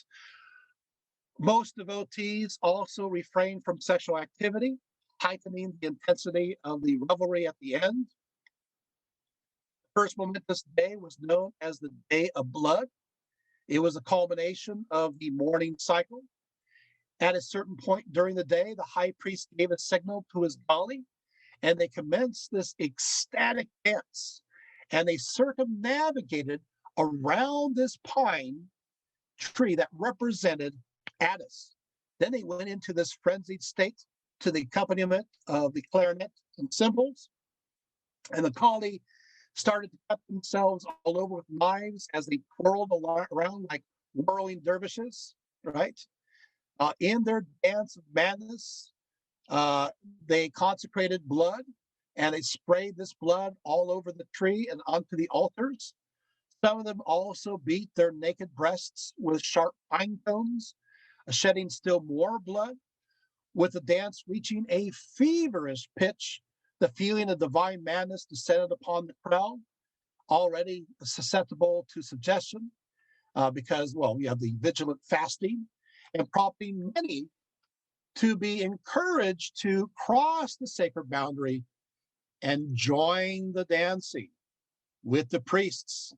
With the sensation of ecstasy, as they crossed over this boundary, they suddenly lost control, and they in turn started to cut themselves with their blood being shed upon the pine tree. The pace of the music then got faster and faster, with the rhythm of the mother goddess now taking control, and around they went, faster and faster, creating the feeling of rising ecstasy, reaching towards a climax. At this point, the men, once simply spectators or worshipers from afar, took a piece of broken glass or flint, and possessed by ritualistic magic, cut off their male members, transferring themselves into Galli. Well, whew. So this is what happened on that day. Lucian also describes the Day of Blood related to in Syria, in Areopolis, showing their particular ritual in relation to this custom. Here, like in Rome, in the midst of the frenzy of music and dance, many in the crowd became possessed by madness, throwing off their clothing and uttering a cry, and entered a circle with the Galli. And of course, obviously, with sword, they castrated themselves. After this, I don't know how they did this. After this, the newly castrated devotees would actually run through the city. All I can say is, ow, carrying their severed genitals along. At a certain point, they would then throw their genitalia into a random house. If there happened to be a woman living there, the new Gallus was to receive her garments and ornaments to mark out her new identity. So there you have it. Well, after this castration, I told you I'd go there, and here we are. When the music was over, they had nowhere else to go but to join the priesthood. Within the day, the lower part of their stomach was tattooed, and when the wound healed, a gold leaf was placed over the spot. From then on out, the new Galli wore the very feminine dress of a priestess. They grew their hair long and lived their life as a woman, but still residing within the confines of a temple or sacred precinct, or they went out and tried to live a life as a nurse or something else. But as the madness of celebrations continued, 3 days of sorrow and grief for Attis followed the castration ceremony. According to Julian, on the third day, the holy and effable harvest of Gallus, the actual pine tree itself, representing Attis, was cut and then buried, much in the same way as Cybele buried the body of Attis. An all-night vigil followed, the worshippers chanting, "Have faith, O believers, God is saved, and for us salvation will emerge from his suffering." On the day following, March 25th, commenced the Hilaria, the day of joy, where Attis was proclaimed as resurrected, and so fertility again returned to the world through the power of the Magna Mater. This is basically a spring fertility festival. The day was filled with music and dancing and feasting. And then, of course, there was a second holiday, which is a lot shorter, 8 days later. This is from April 4th to April 10th, celebrating the arrival of the black sacred stone to Rome. Typically, worshippers would offer up dishes called moratum to the goddess, which was a rather flavorful mixture of cheese and herbs. This was a time of pantomimes and theatrical performances and major chariot races. According to some scholars, at the climax of this celebration, a bull was castrated, sacrificed, and the new initiates of the Great Mother were baptized in its blood. This ritual was called the Tarabolium. At first, the bull was simply sacrificed for its perceived potent powers, but eventually it was believed to give life. If you bathed in the body, it purified you for eternity, or at least for 20 years, after which time it was ritually repeated. And so we have, of course, Prudentius talks about in detail about this particular part of the mystery rites. And there you have it. Okay, so we covered that, covered quite a bit. The last thing I want to talk about, and then we'll conclude, and then I'll talk about Ephesus. The last thing is an experience of a person who entered the rites of Cybele. Okay, and so I'm going to go ahead and read this story and go through it. And so it is written in the 1st century BCE by the Latin poet Catullus. And Catullus, this basically sums up how it would be like to be a Galli and to have their experience. So here it goes. It is long. It is where I conclude, but it does give you so much insight. And I want to read this to you. It does also go into, kind of connects with also ideas of third sex, as well as transgenderism, and these ideas within the ancient world. So it is a rich text. It goes as follows. Carried in a fast ship over profound seas, Attis, eager and hurried, reaches the Phrygian grove. The goddess's dark places, crowned with woodland, and there, exalted by amorous rage, his mind gone, he cuts off his testicles with a sharp flint. She, feminine gender, she then, aware of her limbs without the man, while the ground was still spotted with fresh blood, quickly took in her snowy hands a tambourine, such as serves your initiates, Cybele, instead of a trumpet, and shaking the hollow calf hide with delicate fingers, quivering she began to sing to the troop thus. Go together, wandering herd of the lady of Dindymus, quick into exile. You looked for foreign places, and following me and the rule I had adopted, you bore with the salt tide and the violence of the high sea, and emasculated your bodies from too much hatred of Venus.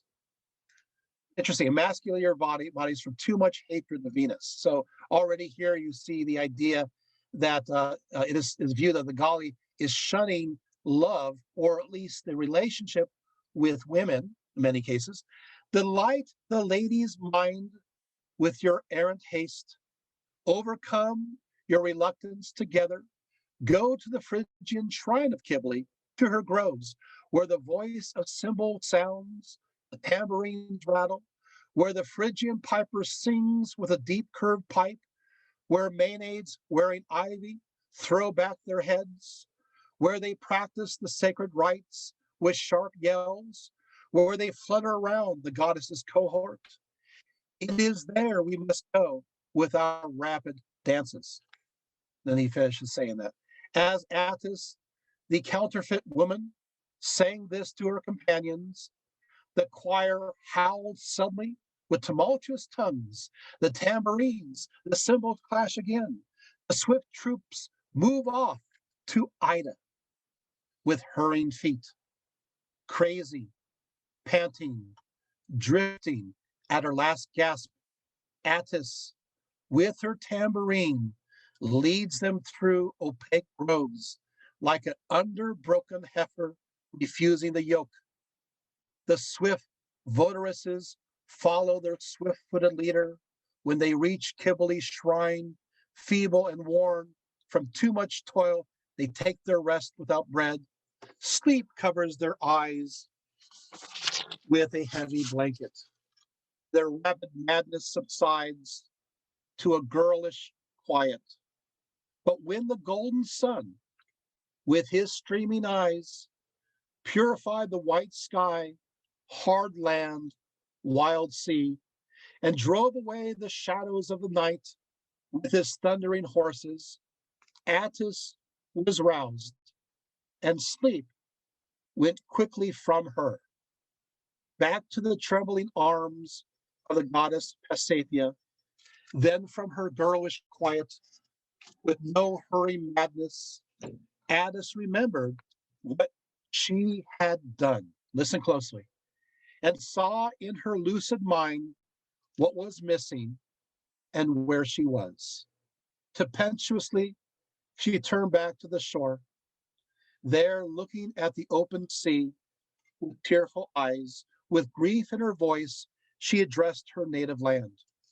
Land which begot me, land which brought me forth, I am abject to abandon you like a runaway slave. My feet have carried me to the groves of Ida, to be among snow in the cold lairs of wild beasts. I shall visit their violent haunts. Where, O my land, can I imagine you are? My eyes desire you, and narrows as it turns towards you.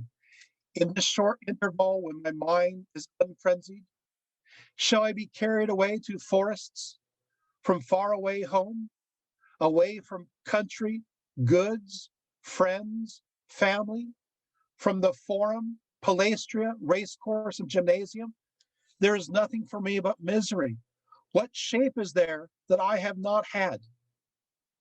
A woman now, I have been a man, youth, and boy. I was an athlete, the wrestler. There were crowds around my door. My fans slept on my doorstep. There were flowers all over the house. When I left my bed at sunrise, shall I be waiting maid to the gods, the slave of Cybele, I a Maenad, I a part of myself, I impotent? Shall I live above the snow line on green Ida? Shall I pass my life under the rocky peaks of Phrygia, where the doe runs in the woods, where the boar mooches in the glade? I regret now what I have done, I repent of it now. As these words hurried away from her pink lips, bringing a new message to the ears of the gods, Cybele, letting her lions off the leash and urging her forward, the beast on the left hand, said, "Get on, be fierce, and see what he's driven mad." And then, of course, she is made insane again. And, of course, she is then flees into the mount of Ida and into her new home. You have learned so much about the cult of Cybele. You have learned so much about the nature of the Galli. And so much of it you have heard directly from the primary sources. If anybody comes up to you and asks, how do you know? You don't have to say that James Rietveld told you. You can say those from the ancient world gave their say, and now you understand some of those mysteries. Thank you so much.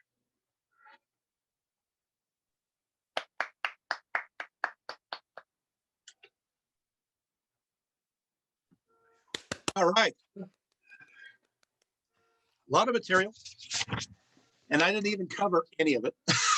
So much more. But I figure it's a good introduction. Any questions? Or maybe should I tell you my Ephesus story? Or not? I don't know. I think you should. Okay. Yeah. So briefly. Okay.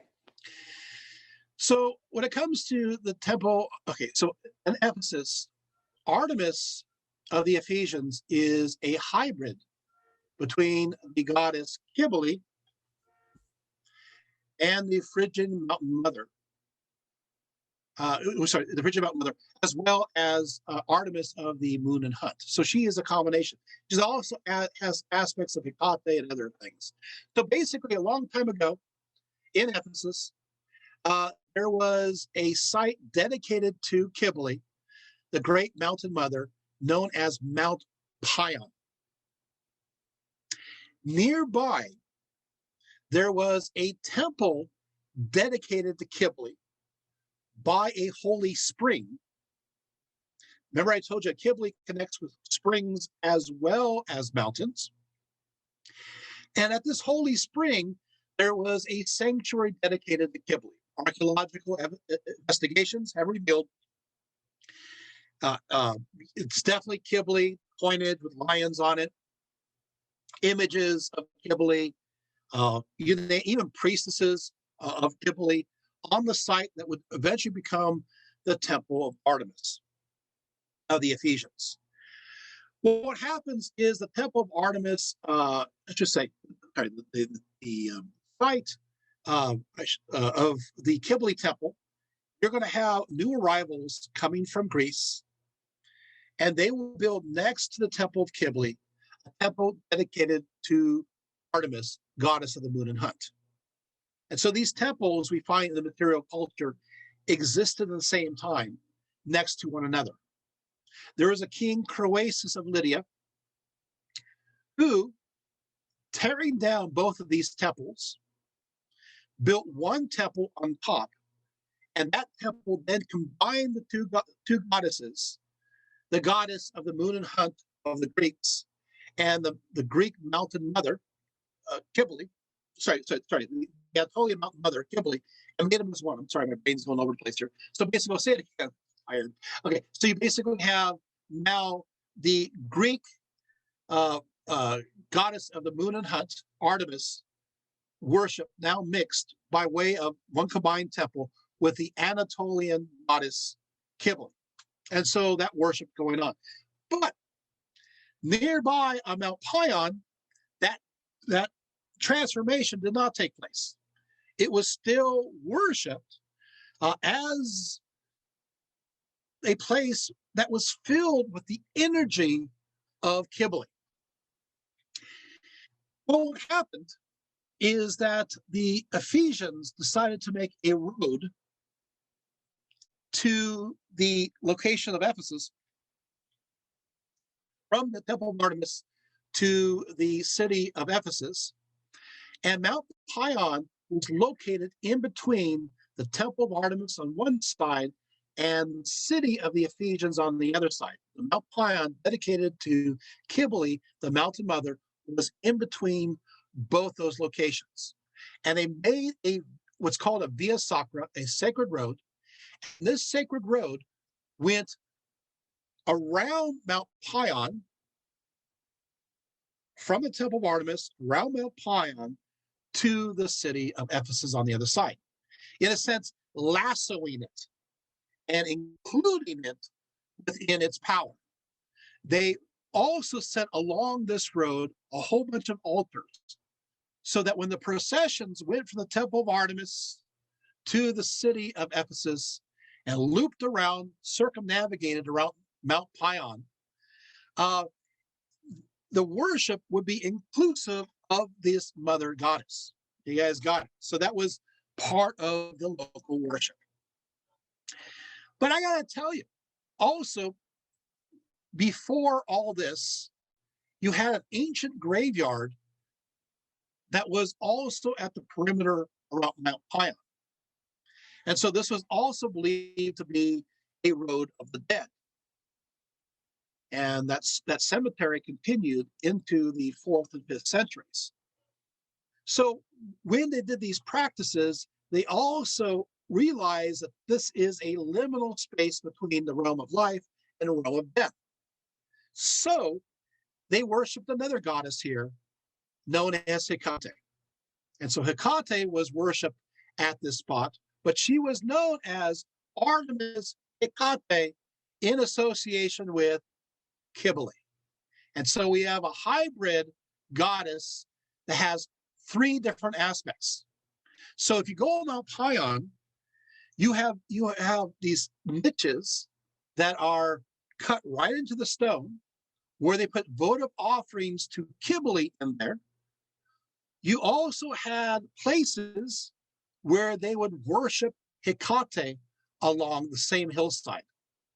And so it's all of this combined together. I think that's really fascinating. So what I did is that I spent a lot of time in Ephesus. If you add up all the times in Ephesus, it probably adds up to about maybe 7 months. And so I literally spent a lot of time around Mount Pion. One time, I was exploring Mount Pion and going around the Tomb of the Seven Sleepers, and I noticed that there was a cave. Oh, it's interesting. You don't hear about this cave very often. Archaeologists know about it, but tourists don't know about it until now. And you go through this cave and you turn around on the side and opens up, and turns out the center of Mount Pion is hollow and has a grove, an ancient grove that grows there, vegetation, there's water trickling, and it's set almost like a crater of a volcano, even though it's not a crater. It's set right in there. So you're, in a sense, you go through the cave and suddenly you're in sunlight. and you're surrounded by this grove, this little forest that's in the center of the hill. And this was the sacred center dedicated to Cybele. And so, in a sense, you go through the cave, and on the other side, there is the light, and there is this strange sensibility about it. Because when I went there, I felt like this strange, enchanting presence, as if I was not alone, as if I was being watched. And it really did feel like I had entered sacred ground, and I was the only one there. Of course, me being me, I quickly brought others to view this place, this grove in the middle of Mount Pion, and it's certainly a feast for the eyes. So if you ever go with me back to Ephesus, I will take you there, to the center, to the heart of Mount Pion, where inscriptions say they worship the great Phrygian mountain mother, and you too can have this experience. Anyway, that's my story. Okay, any questions?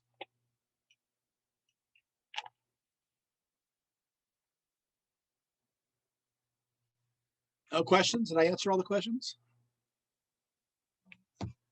I had a question. Okay. Is there any suggestion that there was use of like psychedelic drugs during these rituals where the young men go mad and castrate themselves? I mean, it's very extreme, this whole cult. Do you think it's very extreme? What? This?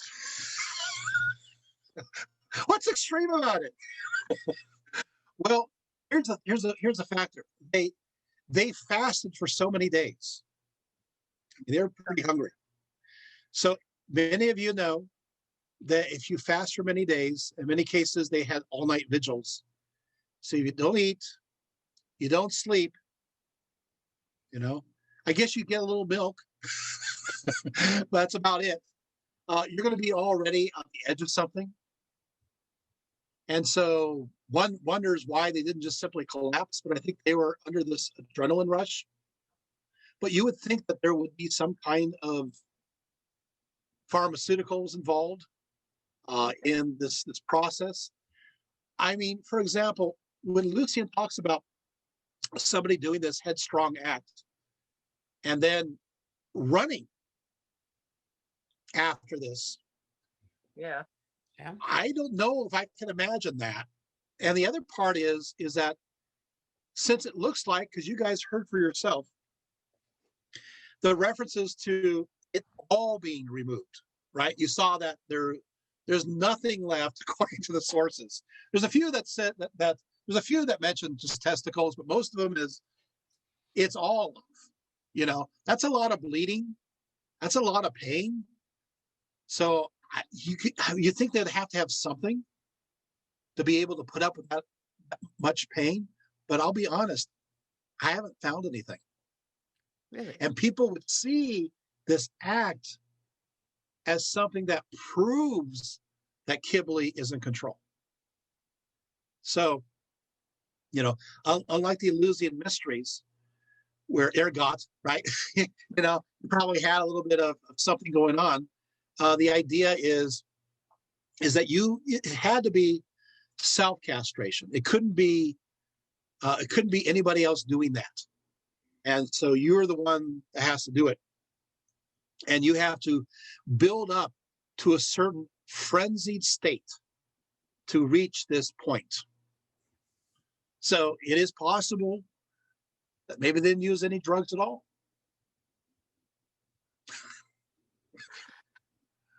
And all I can say is, ouch. Yeah. Any other questions?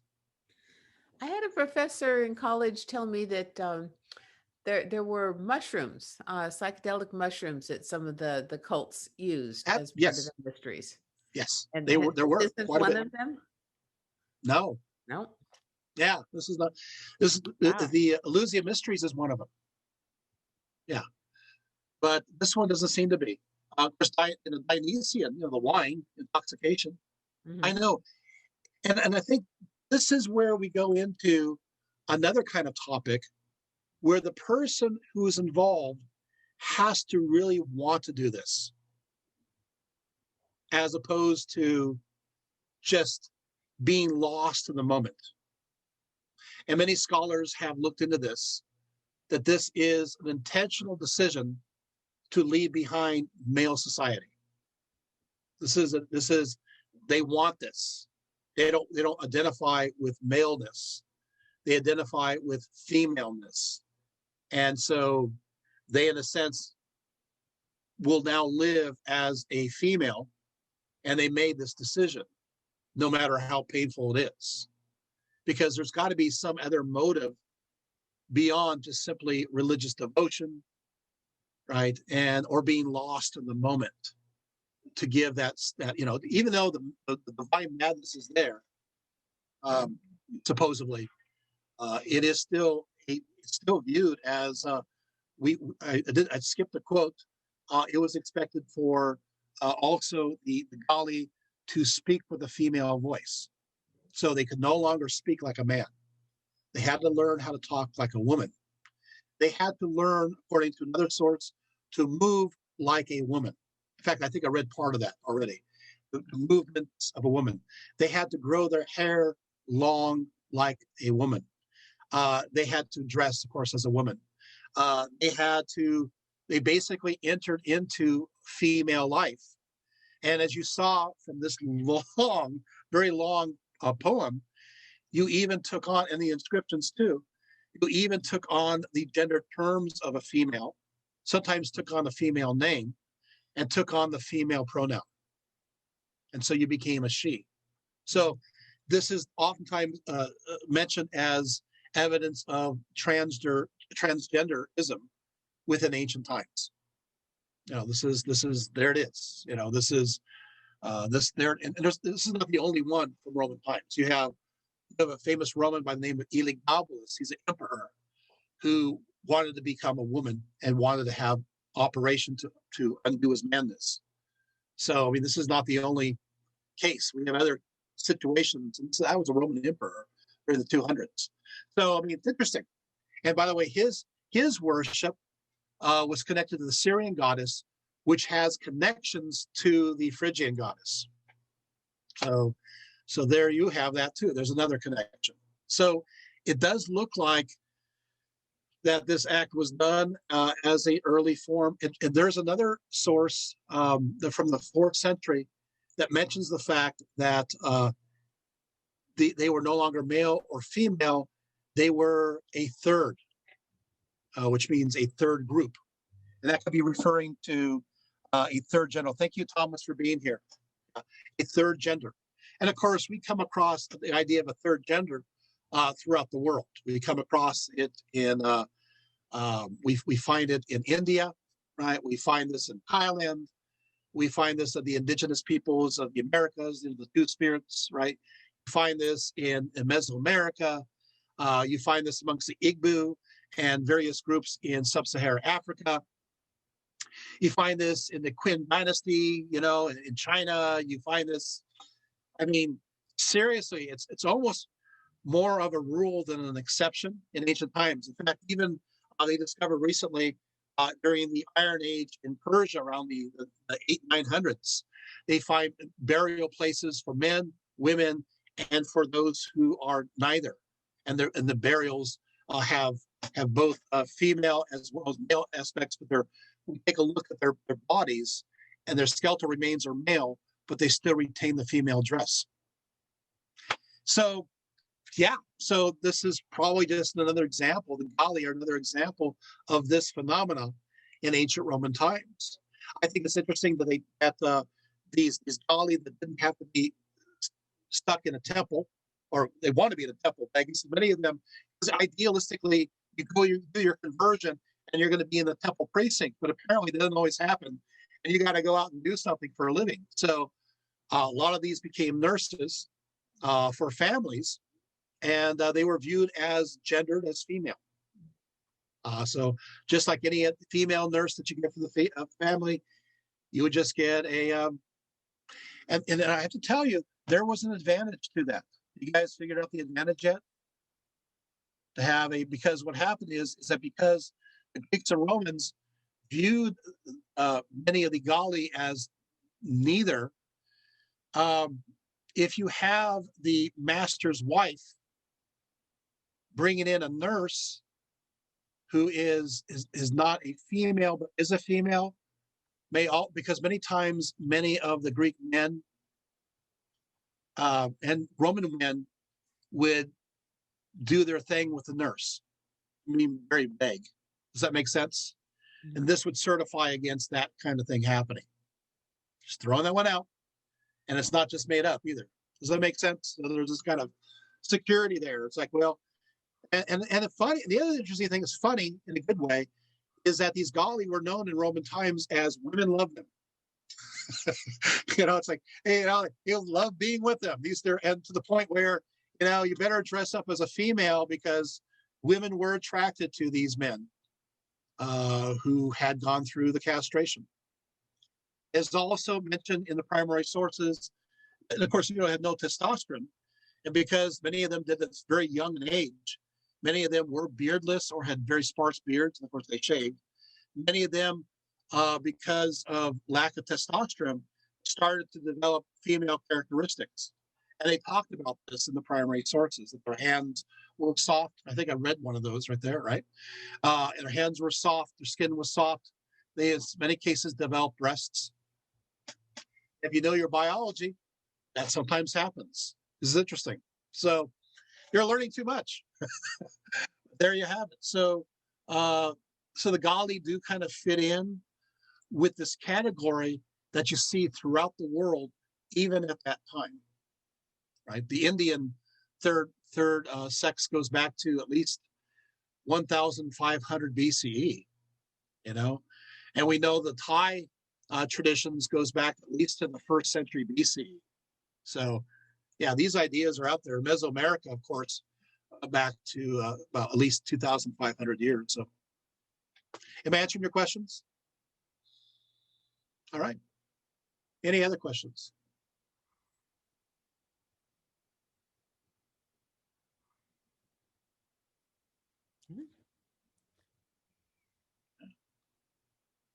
Anything that jumped out at you?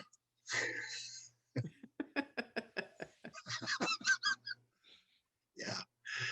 I gotta say this, huh? She did seem to be sort of a harsh goddess, that even after, they've castrated themselves and devoted themselves to her, and maybe they got to stay in the temple and maybe they didn't. Then at the end of their lives, they have to cut off their hair and kill themselves.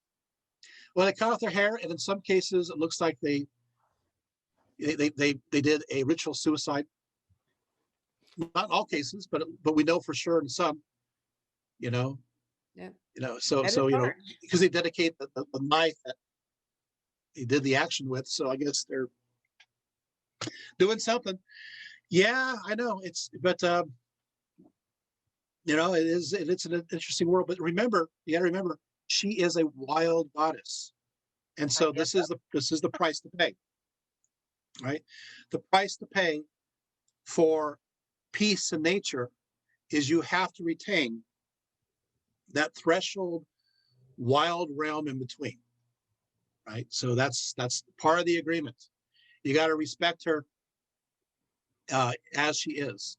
Now I got to tell you that the Phrygian cult, the ecstatic cult that happened in this region, the sense of ecstasy. Remember, in the Phrygian cult, they would spin around as they go into this ecstasy, and with pipe music, the flute music going on, and the obviously the tambourine and the drum, right?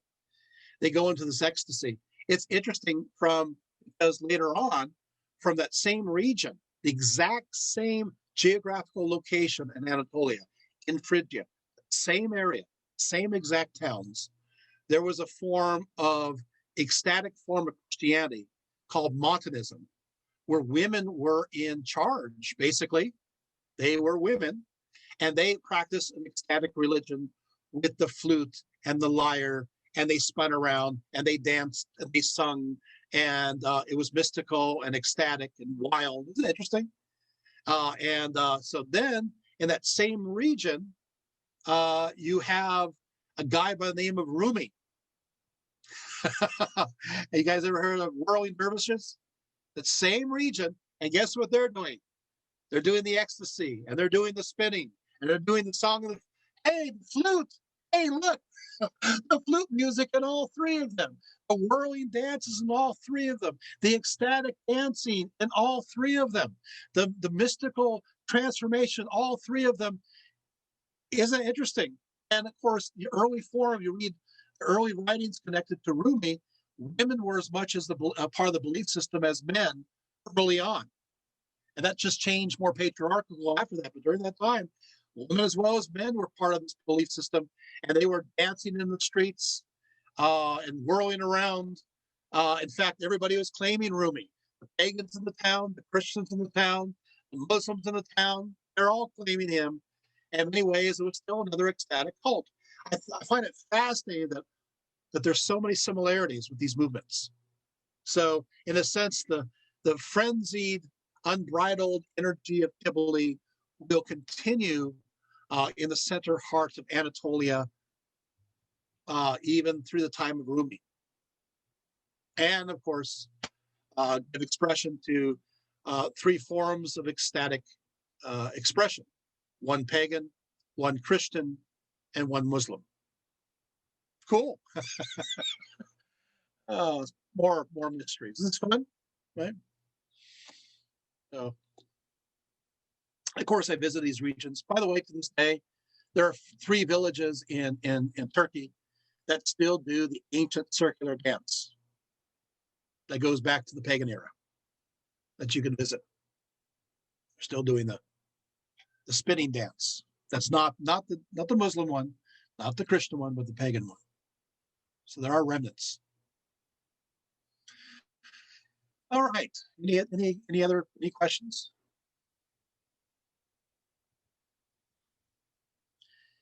Yeah, so slightly controversial. I don't know. How can the truth be controversial? Yeah. I don't necessarily recommend. If you're a pagan reconstructionist, I'm not sure if you exactly want to do this one. Well, maybe, I don't know. It's like true to form. We lose people quickly. Like, no, true to form. Next week, we'll meet a new Galli saying, Dr. Rietveld, has changed my life. That's like great. But when it comes to the history of transgenderism, it tells you, that there are many people who had felt this way, who had wanted to become female, and even though they were isolated as a result of it, felt it was worth the risk. I mean, think about the risk. First one is you could die by doing this. I mean, death is very real. And I wonder how many of these Galli died right away of infection. I mean, it's not like this is the modern world, but they would do anything to be able to assert that their identity is female. And so in that case, they are brave pioneers to a movement that still today seems to be controversial. And just like in Greek and Roman times, people seek to put those who have these views into special places.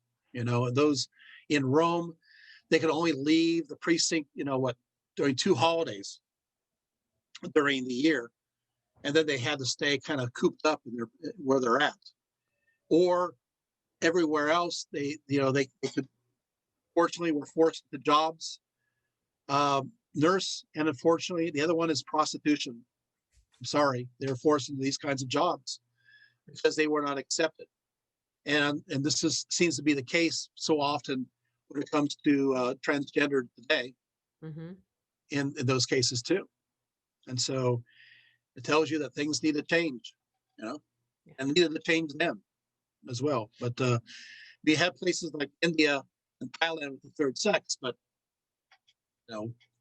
so much of our legacy comes from the Greeks and the Romans, and putting aside these people in a special place. However, to turn a little upswing, they did have the protection of Cybele, and they were considered sacred. So within that context, at least if they survived and stayed in the temple, they were considered very holy. Mm-hmm. So, and I'm sure there's a mixed blessing or not. Any final thoughts? No. All right. Well, I guess we'll close it up. Did you guys learn a lot? Learned a lot. You talked for a long time. It's I don't have a clock here, but like, yeah, this is one of your longest lectures. It is. Yeah, it is. Oh, yeah. Yep. And it didn't even cover it, hardly any of it. Just scratch the surface. All right. Well, thank you so much. Good. And have any questions? No last questions? No last rites? Thank you so much and have a great evening.